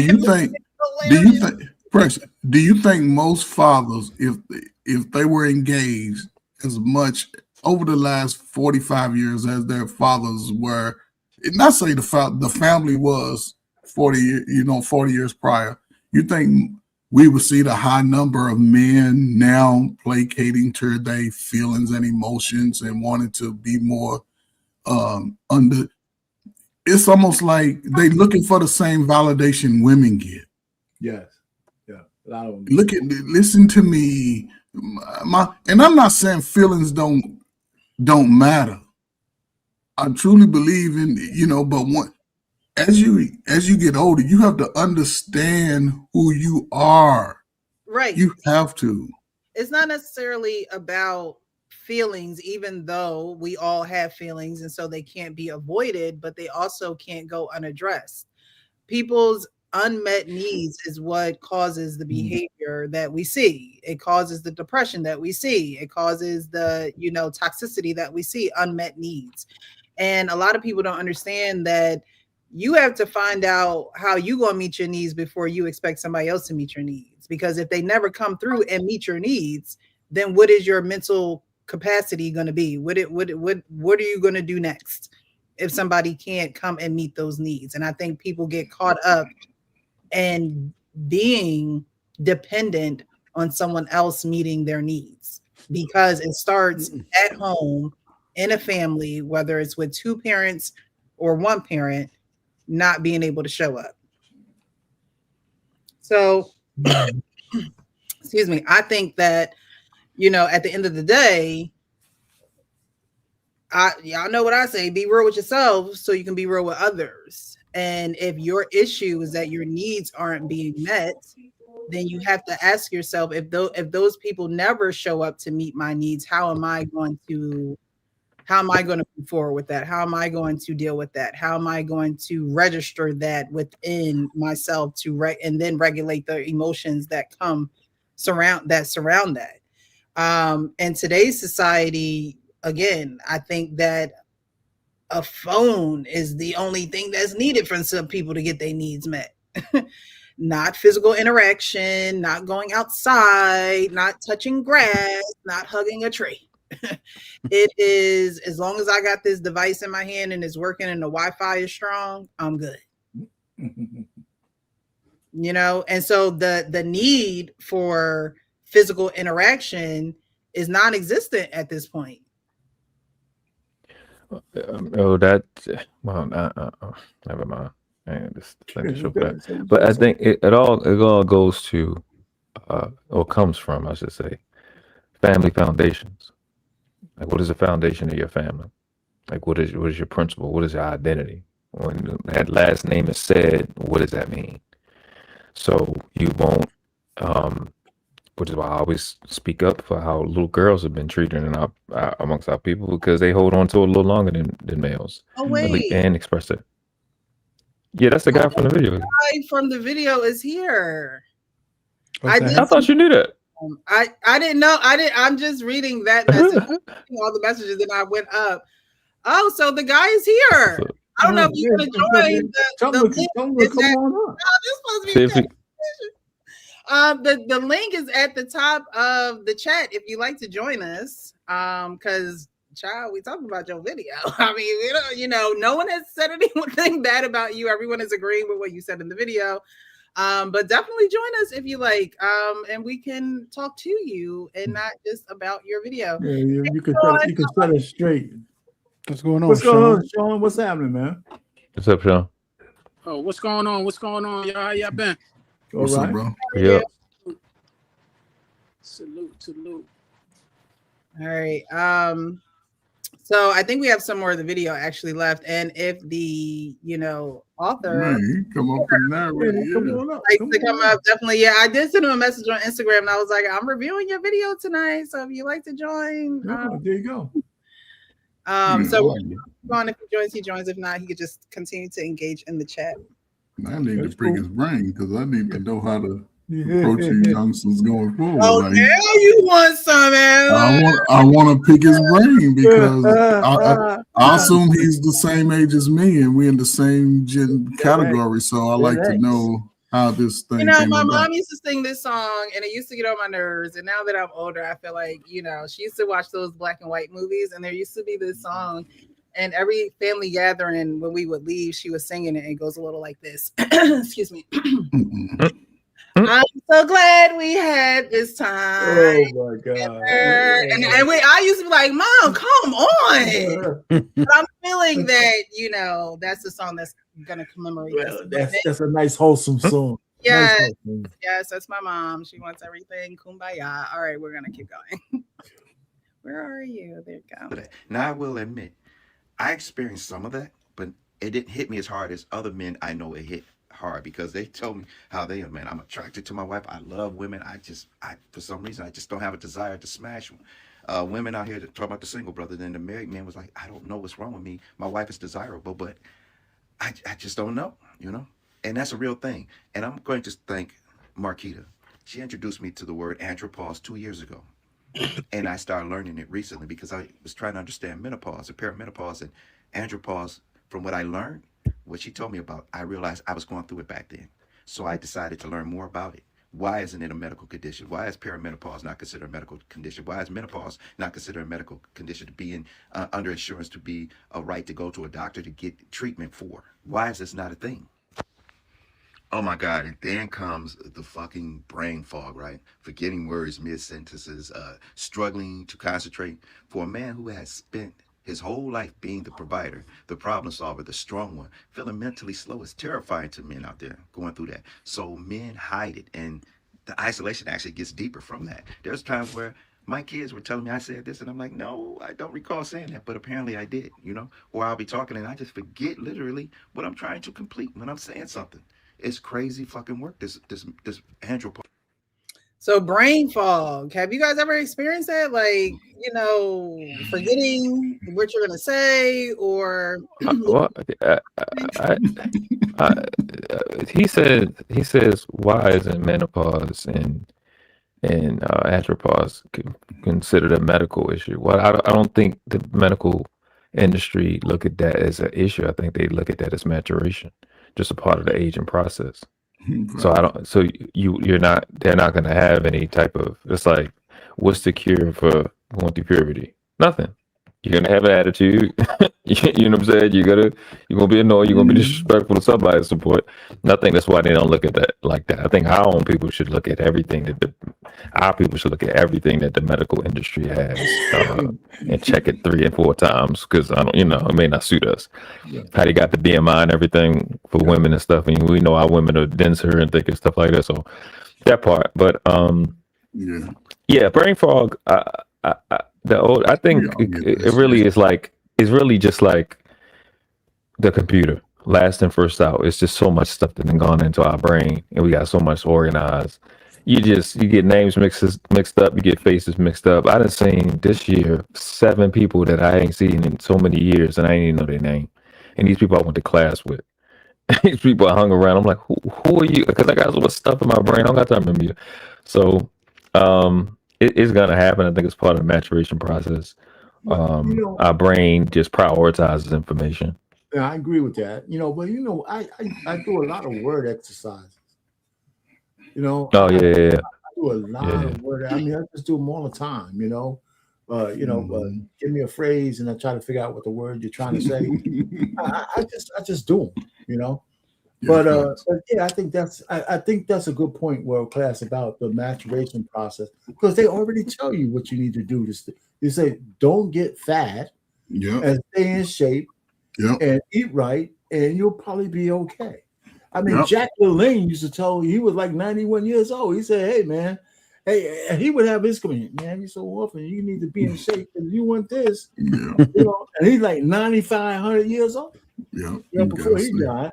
So, I mean, you know, so the point is, if you get out of shape, you know, you're more prone for everything.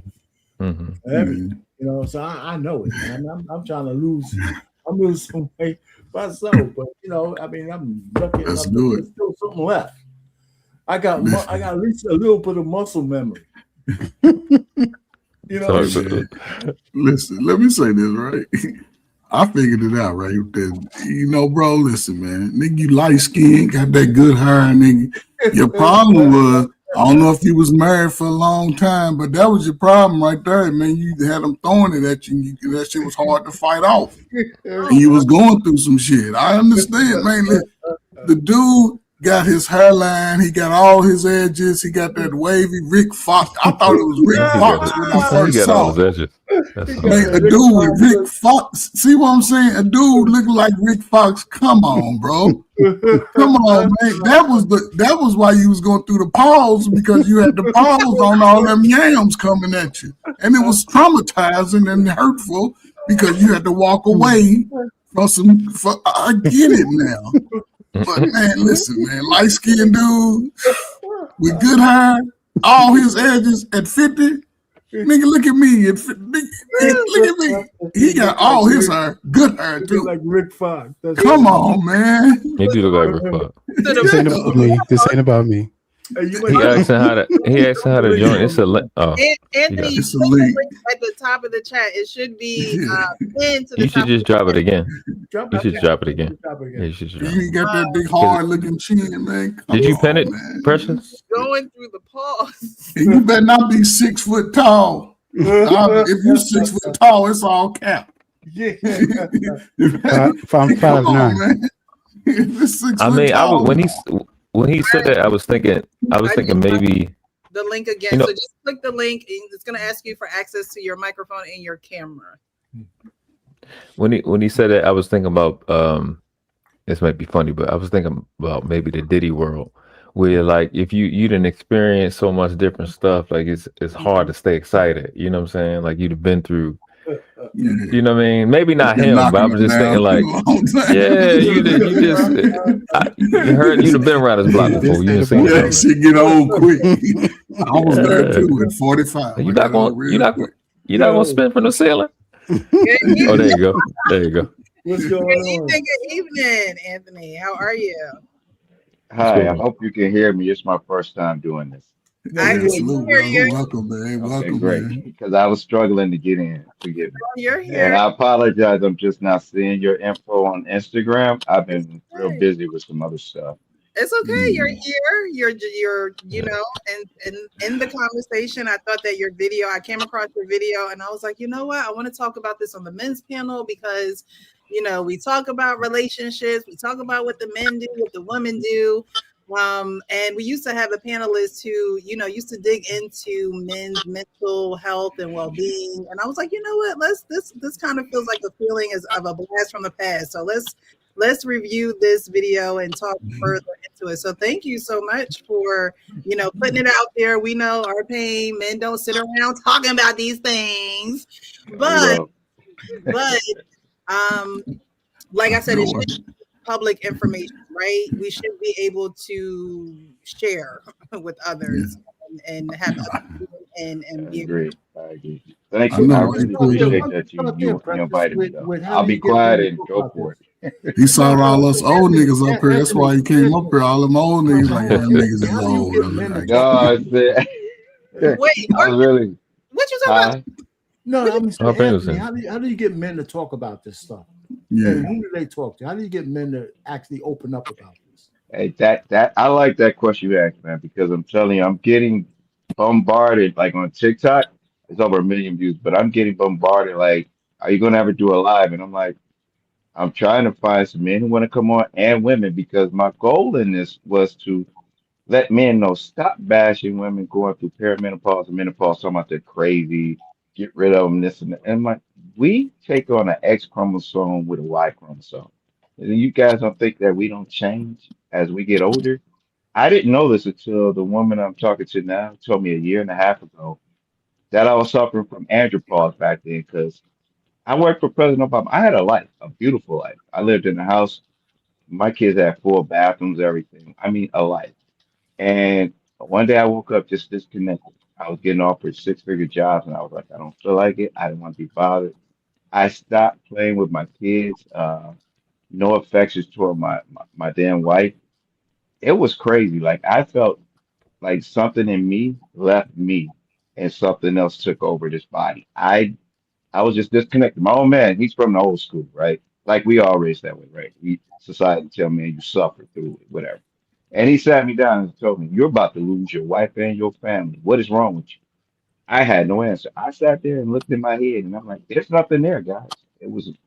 I was angry, confused, lost, disconnected, no ambition. Sex drive was going in the toilet. Everything was happening. And I'm gonna be honest with you. Forgive me for saying this. At one point, I just wanted to just kill myself and be done with it because I didn't understand why I felt like I was an outsider in the whole planet. Because I thought people were gonna laugh at me, and I told them if I told them what I was dealing with, because I was used to you just got to move as a man through society, and you don't talk about your problems. So can I ask you a question? You say you worked with President Obama. Did you work with him until the end of his terms? No, I actually moved on into Congress for Congresswoman Brenda Lawrence afterwards. Um, So so I worked for him as one of his lead organizers for 3 different states and 5 cities in each one. so did you get to a point to where you was going to be retiring out of the workforce and just where your life is changing because you've always been sort of in control, been able to do the things you needed to take care of. And then I guess as you get older, you know what I'm saying, you start looking at retirement and then possibility of not being valued and wanted. You think that could have been a part of your mind state because there's always the why. I like to know the why. And you say you Okay, don't know, but and I said because I believe and maybe not you, there's you typically an event that triggers those type of emotions. and be honest with you, no.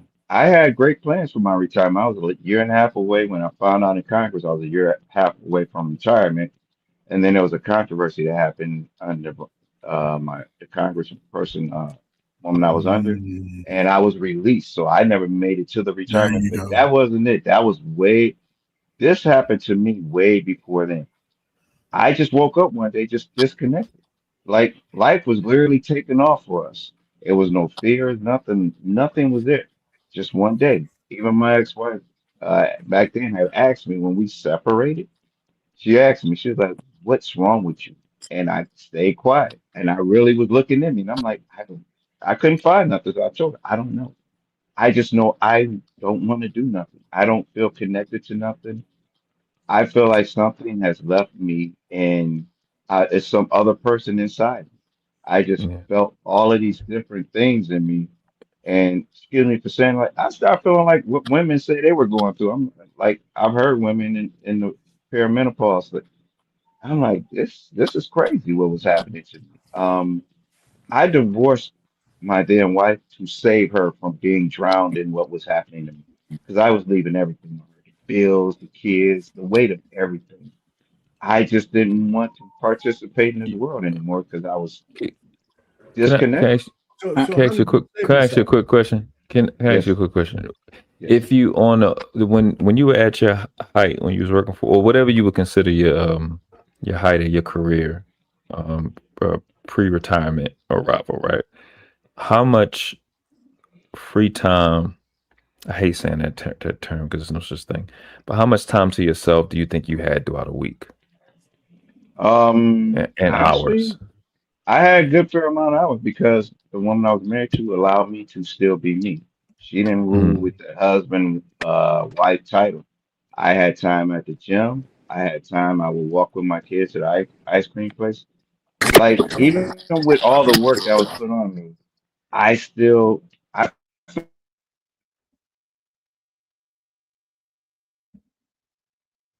I was Is that me or is that? No, he froze a little. Oh, I there thought we it was go. me. I can't hear him. I can't see him. I think I can hear him. No, he's frozen, I think. I can't. You muted. Precious, you muted completely. Can you hear me now? Yeah, I can hear you now. That's or and I don't know. Hold on. Let me see. Was that Sean making that noise? That was Sean, Anthony. He blacked out too. Yeah. And I think what I'm gonna do is I kicked Anthony from the studio. Hopefully he comes back. Yeah. I'm not quite sure what happened, but I was. It'd be nice to hear what it'd be nice to hear what he did to get out of the funk. Yeah. I'd like to hear that. Because there are you have doctors and those who study this. They have their ways to how do you overcome this and get out of this, and most of them will tell you to exercise, definitely go to the doctor regularly, how you're managing your stress, your nutrition, of course, and sleep. A lot of people don't get good sleep, and rest at all is biblical, like that, like he incorporated into our design of life. So rest is very difficult. Hey, Anthony, sorry we lost you. You may have to unmute. Maybe you're on mute. He's not talking, I don't think. Can you hear us, Anthony? Probably on his phone. So I don't think you're muted. So can you hear? You hear us? Here we go. Can you hear us? Oh no. Nah, it's not working right. Oh. Depending on what browser he's using. He might need to use Chrome if he's not. Yeah. Looks like he's probably on his phone, on a phone, like on a cellular. So when I asked him that because I knew he was gonna give me the telltale sign, because I kind of recognized this. Like when the weirdest thing happened when I was young, that I was following my mentor for 2 years, and then I had the same success that he said I would have, and then I realized that the success takes up a life of its own, and you take a back seat. And I was doing 70, 80 hours, anything a week. And you don't realize you're not you anymore. Like you don't realize until it's like you more tired than what you need. And when the little thing he said before his phone started messing up is he said, "No, I got a lot of time." Shout out to his wife, ex-wife at the time, but he said, go to the working out and stuff like that. And I'm listening to him like, that's not time for you. That's still maintenance, and that's still responsibility, going to ice cream with your son. And that's my world, is to do stuff with my son, but I still need the time to decompress. You know what I'm saying? That the body needs to completely, if I'm working out, the body needs to, you only build strength through recovery, not reps. That's where you build strength. You have to get to a point where you have no load, and we don't. It goes back to what I was saying earlier, Precious, about us brown skinned men in this country, having to, restrain ourselves all day. We don't actually relax. And we know that from sports, that you have to completely relax too. That's why they do the ice baths. Your body got to completely let go. And at 40, I wish I'd have knew this at 20. I'd have took more times sleep way more than what I did, because you just, that part of God that we know about, it happens through sleep. And so I've woken up with a clear mind from a good dream. It'd be so relative, and you get it from when you just break out of your normal habit and take a nap or go to sleep early, So yeah. I'll see you back. I don't know. Back, Anthony? Yeah, I don't know what's happening. I'm right by the router, like it's. Yeah, but we hear you pretty good now. It's StreamYard. That ain't you. That's our StreamYard is. Platform. Okay. Yeah. So can you tell us a little bit, how did you get out of the fog? How did you save yourself? Now, how I save myself, it was a crazy method. Like I said, I divorced my damn wife, right? She was a great wife. I sent my kids to the moms, everything. I chose to be homeless because I had no directions or nothing. And I went through life trying to figure out what is happening to me. My life was good, everything was on point. I left everything behind because I ain't doing all that. I'm like, that helped. I kept exercising more and more. I meditated more. I moved away from certain things that were not good or conducive for my life, and my surroundings of energy. And all I know is one day I just started feeling whole again. And when I felt complete again, I got right back to work. And my first job was working at a roofing company with these young Thundercats. And here I am at 40 some years old. Mind you, this hit me in my mid 30s. And it got worse close to my 40s. But I'm throwing shingles with these cats trying to hang with them. Too old. I recognize them like, bag off. You can't handle this, bro. They got you. But I found my way paying attention to what Marquita had told me. This is the girl who told me about Andropause. And I look back and I'm like, it was the eating habits that changed, all that chemical type food, all of that stuff. I was no longer lethargic, sleepy, like not from stressing it. Everything was just going away. Everything that I used to be was just seemed like it was leaving. Wow. So was this around 2020? This happened to me it started back in 2000, I want to say 9 or 10, because I got the Oh, okay. divorce in 2013. But I went through that Okay. whole thing all the way up to 2016, 2017. Because it had got so bad for me at one point when I started clearing my head. That was probably about 20, let's say 2014, 2015. But just before I cleared my head, I wanted to take my life out. I'm like, I don't belong here. I don't I don't exist here anymore. Like Yeah. it did a number on me. It did a number on me. Your story is unique within itself, but it's typical for a lot of men, right? You spend so much time trying to take care of others. You Yes. were Yeah. doing, you know what I'm saying, your husbandly thing and outside. There's not a lot of people that actually have to secure others people's lives outside their own family. And that could be a hell of a burden. And the fact that you was taking care of almost two people, two families, right? You working close with the president. You got to be on your P's and Q's and have some type of, what I'm saying, at least be aware of your surroundings in that capacity, right? So I can Yep. see Yep. in Now that. here's the thing, right? My damn wife, she COO, she hanging out chief of staff for city council. She was bringing in Hmm. the revenue too. I was just falling apart while she was still building. I was falling apart, and that's why I divorced her. I we haven't had a chance to talk, so I can explain to her. I don't know what was happening to me back then, but that's why I divorced her because her life was still prospering, and I was falling apart, and it wasn't jealousy or envy. I just knew I was disconnected. Like she didn't Brother, Yeah. understand. When I would I see got her, I would hug her and kiss her, everything. One day, I just didn't do Yeah, nothing with anybody. I just I woke got up a one day. question. I got a Yes, question in reference to that. Earlier on, you mentioned that men, need to stop bashing women, etc. Now, my question is it bashing when it's observation being described and observation being? she's actually changing her brain pattern. Everything in her is changing because of that.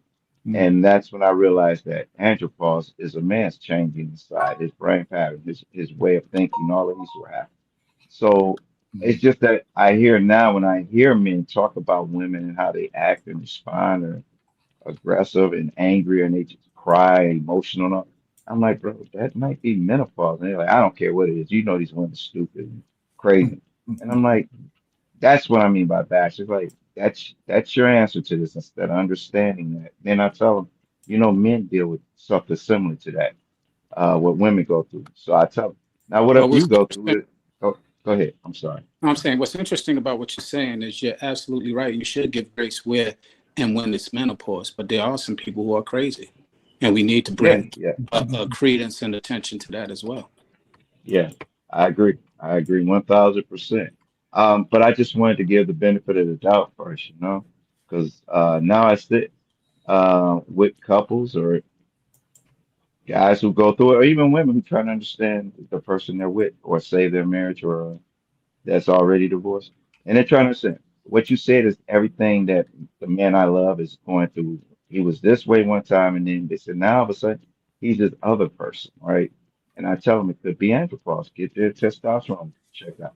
They got T cells that we have other T cells that latch on to certain things in our blood chemistry that actually causes us to go down that path even further, right? So I tell them go get a hormonal specialist to do serious deep blood work on you to see what the deficiencies are, and then you can figure out how to get from there to a better place. But like you said, there are some people who are just mentally dealing with stuff on a mental level. I won't, call them anything other than they're battling mental issues. And I want to thank you for bringing those symptoms and that those complications to our attention, because many of us aren't familiar with it.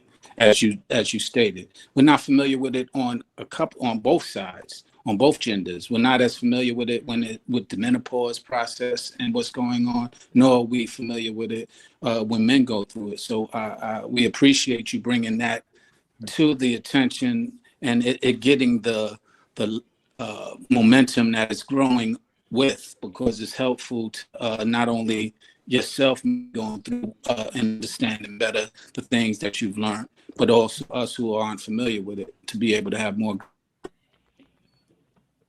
Yeah, I wanted to acknowledge, because people know me as the help guy, but a lot of what helped him change is lifestyle change. And I try to tell people, when I'm talking, you listen to one of the most violent people you'll ever come across in life.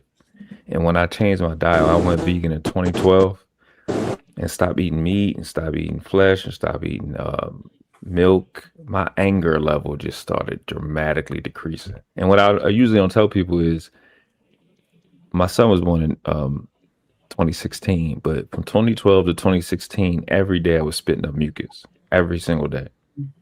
The entire time every day I would spit up mucus.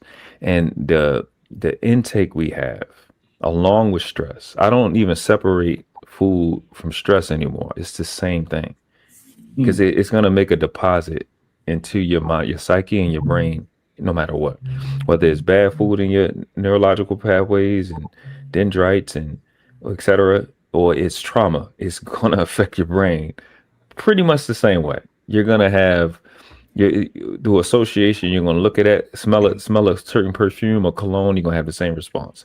Drive past KFC, have the same response when you smell the food. It's the same thing. So your intake really has a lot to do with how well you deal with real life stress. And that's why, brother, I had asked you, have you take time out for what time do you have for you? And you said, you go work out, but then My family, my dad has always been in the picture. Him and my mom stayed married till he passed away. So all I knew was family man, husband role. I knew all those things, community guy, all of those things.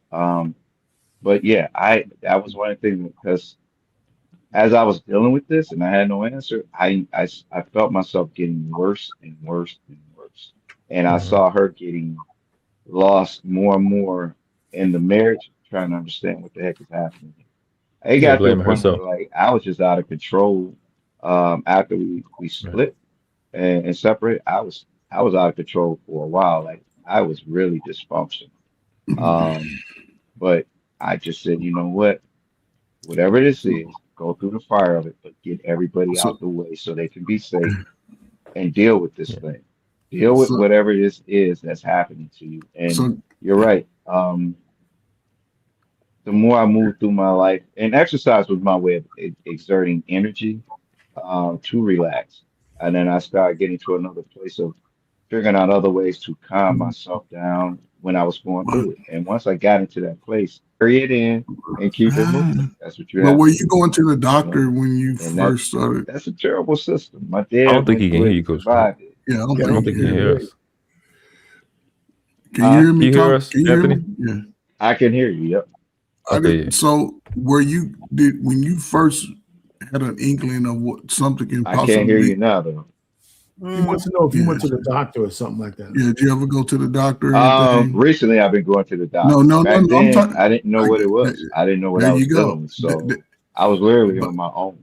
Like but how, and I'll say it like this, Marquita, she explained to me how when she it's something that you truly don't understand. Most of us, like Arpane said, we don't advertise it to the most important people that should be known about it. I advocate for any man. Not every doctor's good for you. There's some good black doctors out there that could probably give you better information. Find one of them if you can, but don't psych yourself out of getting the help that you think you need. Don't look at it as a weak thing. What people, stop thinking about what other people say and feel about you, because damn it, they talked about Jesus, they're gonna talk about you. But I think if the more men can recognize those things within themselves earlier, they can leapfrog a lot of the pressures that society puts on us, and just even with trying to take care of others outside of us. I've always thought it was important to find your peace in your place, regardless of what it is. People mistake being lonely from being alone. I can be alone every day and I still ain't gonna be lonely. But I value who I am. And I think, because my man, you look like a older Rick Fox. So I know back in the day, you was fighting off them little presidential Bill Clinton. I get it, man. I get. Listen, you ain't got to tell me, man. Look. You still got your full edges, man. And I can only imagine the pressure you was under when you go out with your blue suit on. I can understand. Oh, you CIA. Oh, you FBI. Oh, you federal. Come here. I get it, bro. And I get it. I ain't tripping. But the fact that there is a word for it. Yeah. It used to be, I guess we went from, I don't know, what was it? Male life crisis, what they kept trying to throw it at me. I'm like, it's not male life crisis. Yeah, but I'll say this, and I'm always weary of our society going forward as it pertains to us men. They don't have to feminize who we are, the type of emotions that we go through. And I'm always leery of that. Just the name of it, like, hold up. Yeah. You know what I'm saying? But I'm just saying, but the fact that you cannot, that there is a word for it. I would love to see how many men, once you recognize it, what your issues are, you have to be willing to put in the work to get past them. Yeah. Because I can't say I'm in all these emotional places and I'm so sad, but I want to have a family. I can't pour all that onto my children, into my wife. I have to deal with that however long it takes and embrace the fact that I went through it and now I'm better for it, and live in that moment, not like, you know what I'm saying?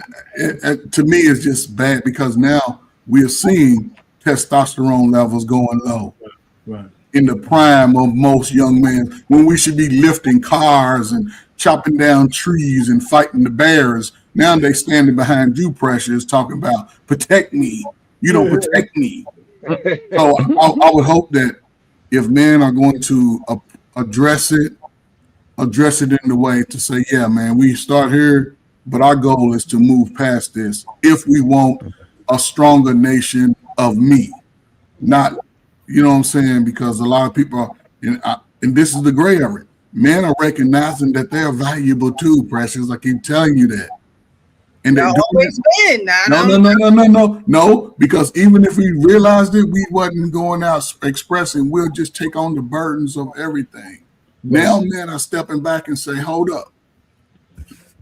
Let me value me first. Mm-hmm. And when those men come out of it, some are for the better, some are like, I'm never going back to that simp role again, because now they can recognize it. And that's a scary thing for the future of the women, because now men are not just looking at the sisters to be by their side. They know that the world will accept them. So it's going to be scary. It's funny, I know that's your final thoughts going on over there. So yeah, we're gonna get to the final thoughts. Let me just say this before the brother go ahead, and let me just say it real quick because I don't have that much. I understand because I retired in 2020 from my job, and sometimes you find out things in retrospect because I was traveling a lot when my daughters were, in those formative years. And once I retired, they're the ones who told me after a while, that I was different because I didn't have all those pressures, right? That's when I was cooking more. I was all that kind of stuff. I didn't go into any depression, but I talked to them more. And, and I started thinking that there's a lot of those formative years that I missed because I had to work, and I was gone.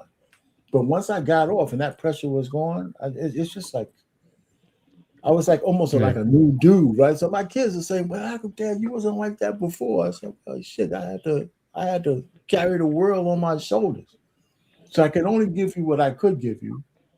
That and I couldn't give it to you all. So it was only a few things I expected from you. One, be a good student, get your shit together, get yourself out of get into school, and don't let no asshole get you pregnant, right?" Because my kids didn't have no boyfriends when they were teenagers. So that was I just had a few things, and that was all I can handle. But I think some of my daughters need more. They needed more from me, more conversation, more of that. I just didn't have the bandwidth, right? Yeah. Until after I retired, then I had more bandwidth. So I can understand some people going through that. So I dealt with. I didn't have no depression, but now that I look back on it, man, God knows limitations. So I could only give them what I could give them at the time. My poor wife, I don't even know what she thought about me that bad. She's still here. She's still here. She's still here. She held it down. So, were those your final thoughts? Yeah, that's my. Well, thank you so much. Thanks for this. This is a good topic. So when I first saw it, brother, it's cool. I said, "What the hell are we talking about this?" I'm glad I came up. That's what I said. I said, "Okay, let me go ahead and go through the process." But it was a good conversation. So I'm glad you popped up, man. Yes, world class. Thank you for having me. Final thoughts, of course. Thank you for being available. World class. Yeah, I appreciate you having me up. I appreciate you doing this live. Everything you do on this channel, everything you do on IG. It's very unique. It's very much needed. You giving voices to people that don't have voices, and I always, every time I see you, I shout out or share what you do because it's important. You're doing something that matters, and it's dope seeing a woman, one of our women, doing stuff that this is, making a legacy and continuing the legacy of the women that made it possible for all of us to be here. You know what I'm saying? So you're doing them justice, and I appreciate you for it.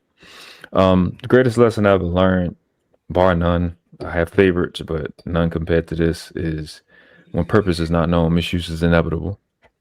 And I think a lot of what we sing with Anthony has a lot to do with, we could be attracted to what this system and society offers us as our dreams and goals. But the one that makes it possible for us to breathe air, the one that makes this planet, the sun come up and down, has a purpose for us. So we have to find it. My 30-year-old little brother got killed 2 weeks ago. And from watching a child that I fed to now gone, watching that whole life, seeing a child not really grab their purpose for whatever reason, all the various reasons, it stuck out to me more because everything that I know today, it comes from me trying to save this boy life, trying to give him another opportunity to do something different. Everything, the way I am as a dad, the way I am on these panels, the stuff I talk about, I'm passionate about it because it was always birthed on saving this little boy's life because my older brother got killed when I was 8. So it's a body count behind how I move, and it's easy for me to know my purpose. I can sit up here and bang on my chest to no purpose because people died for me to know. A lot of people don't get that. A lot of people don't understand that. And when you don't move in the right direction and you hesitate, or it take you 20 years to realize it or 30 years to realize it, you're lucky to be an Anthony to go, you know what? This ain't it. I'm going to go through a crisis, but you pivot and then you get back in alignment. And I think that's a part of, we have to, as a people, we have to find a way to juggle what this society requires of us, so we can feed what we need to, feed our family, and doing what the Most High wants us to do, doing what God wants us to do and design us to do, so we can live a fulfilled life. And because it's tragedy when like I'm looking at his face as I'm saying it, like my brother's face, and it's just like he never got the opportunity to find it because this world is very seductive. It's not easy. It's actually trying to suck up the strong and the talented, and the people in between that get caught up. But purpose is extremely powerful because truth is compelling. When you have it, you're going to move, and when you don't have it, you're going to stop. You need to know why you're here.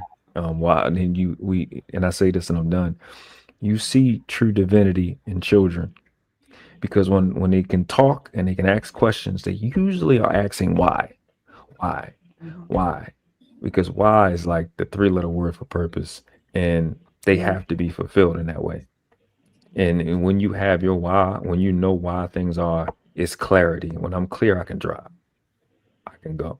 And I think that's what men need right now, is be clear on what they're doing, at least in terms of their education. And us passing it, being old people, when I'm young, I guess I'm the youngest male here, we're passing our wisdom to help them be clear, because they're better than us. They have us as an example. You know what I'm saying? They can draw from us and add to them, like we did from Malcolm X and his generation, etc. So that's what I say. I appreciate y'all. Thank you so much for joining. Coach Berg, your final thoughts, sir? I mean, it's always a pleasure coming up on Wednesdays, Me and our opinion, we sort of talk outside of this, and, we sort of, he always asks me, and I'm like, yeah, because I use these things even in my own life in some of these conversations sometimes, right? Mm-hmm. And it just helps me appreciate the woman that I was blessed to be with. Because she'd tell me more. I'll look at her like, "You sure you love me?"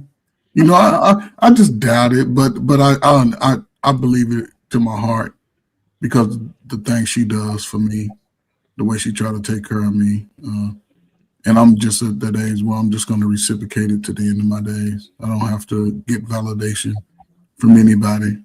She leave me, hopefully we together forever, but she wants to get back out there on the streets. Ferg will be out there on them streets too. And I'm gonna be hell on high water. You know what I'm saying? So, but no, it's just, it's, again, I understand men of today looking for the validation they need, because all of our lives, most of my life, we've been told to stand second tier to our women. There's no other race that's been told to stand down to their women. And the fact that people are finding validation going forward, we always hear it. Our parents didn't teach us nothing. In my mind, so damn what? You're here now. You're older. You're wiser. You're supposed to put away some of those childish things that you claim you read in that good book, right?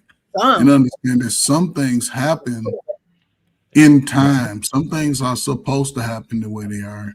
And a lot of times our decision making puts us in position because we want to be leaders. I didn't lead the football team, but I want to be a successful man. That goes through a man's head because society says this is what you're supposed to be, whether we're equipped for it or not.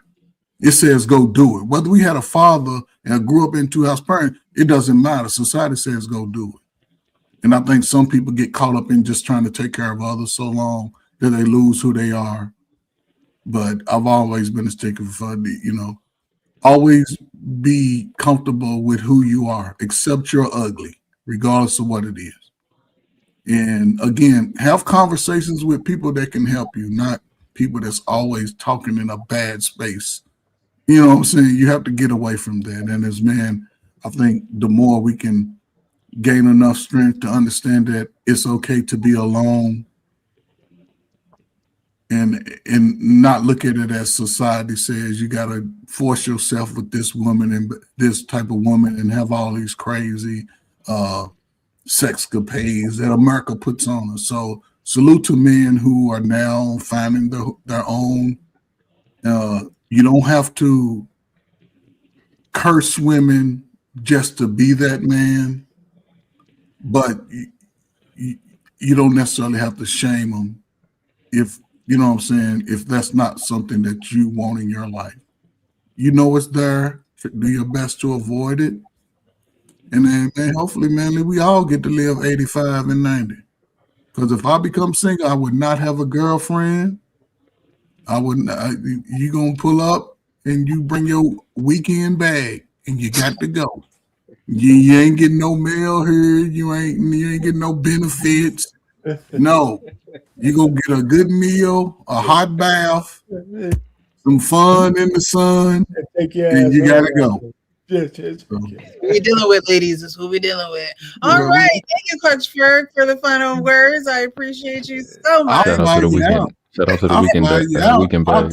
What you looking for? If you ain't got a house, don't call me. If you got an apartment, I ain't coming to no apartment.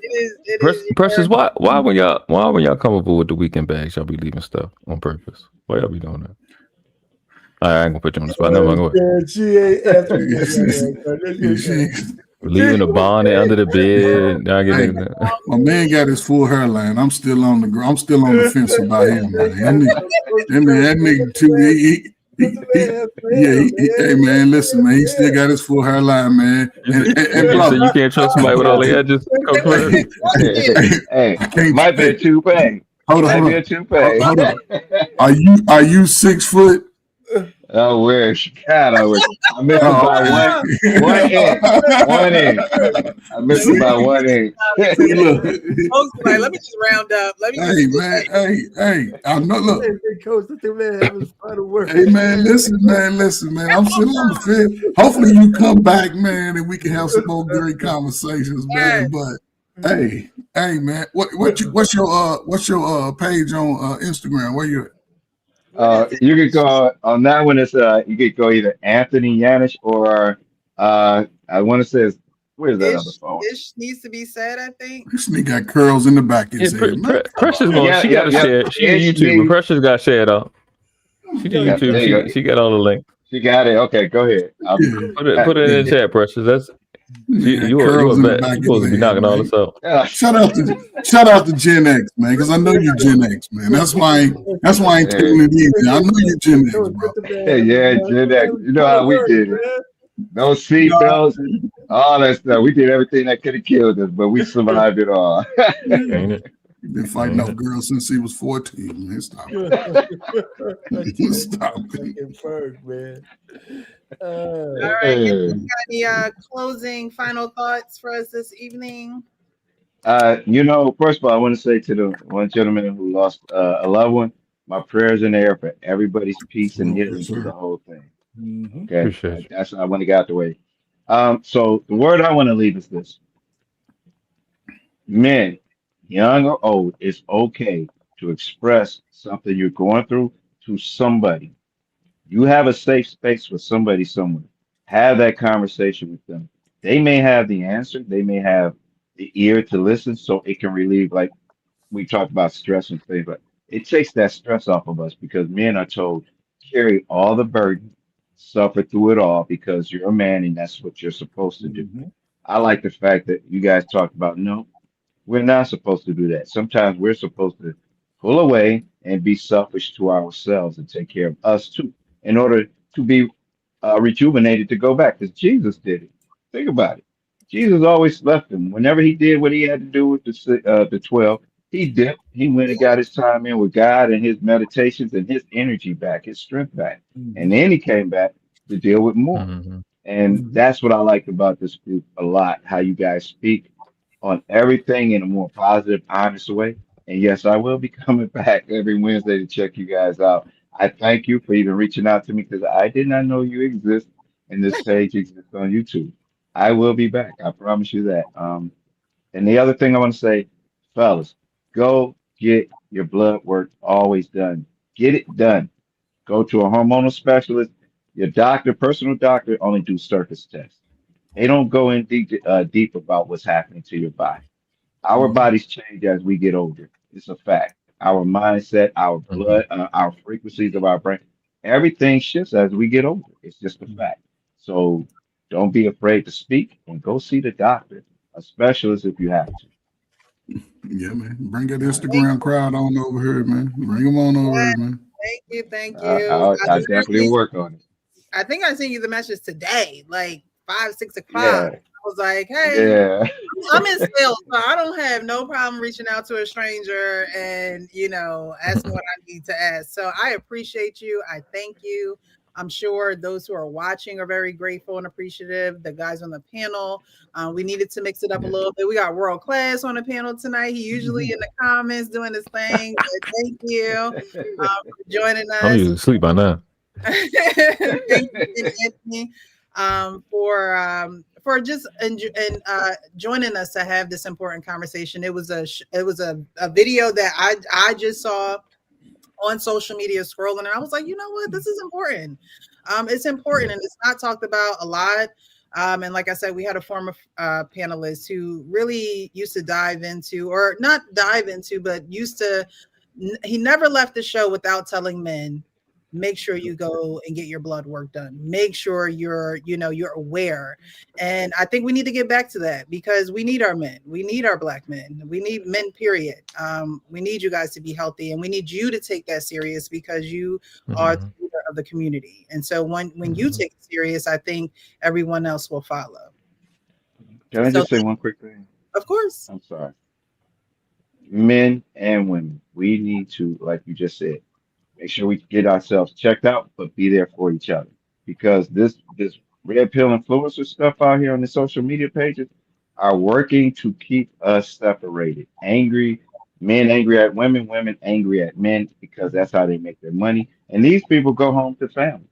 They go home to wives, girlfriends, kids, all of that stuff. But they're teaching us or telling us, you don't want that person. You don't need that person. That's not what we should be teaching. So we have a lot to combat against, because these people are out there getting the bag on controversy.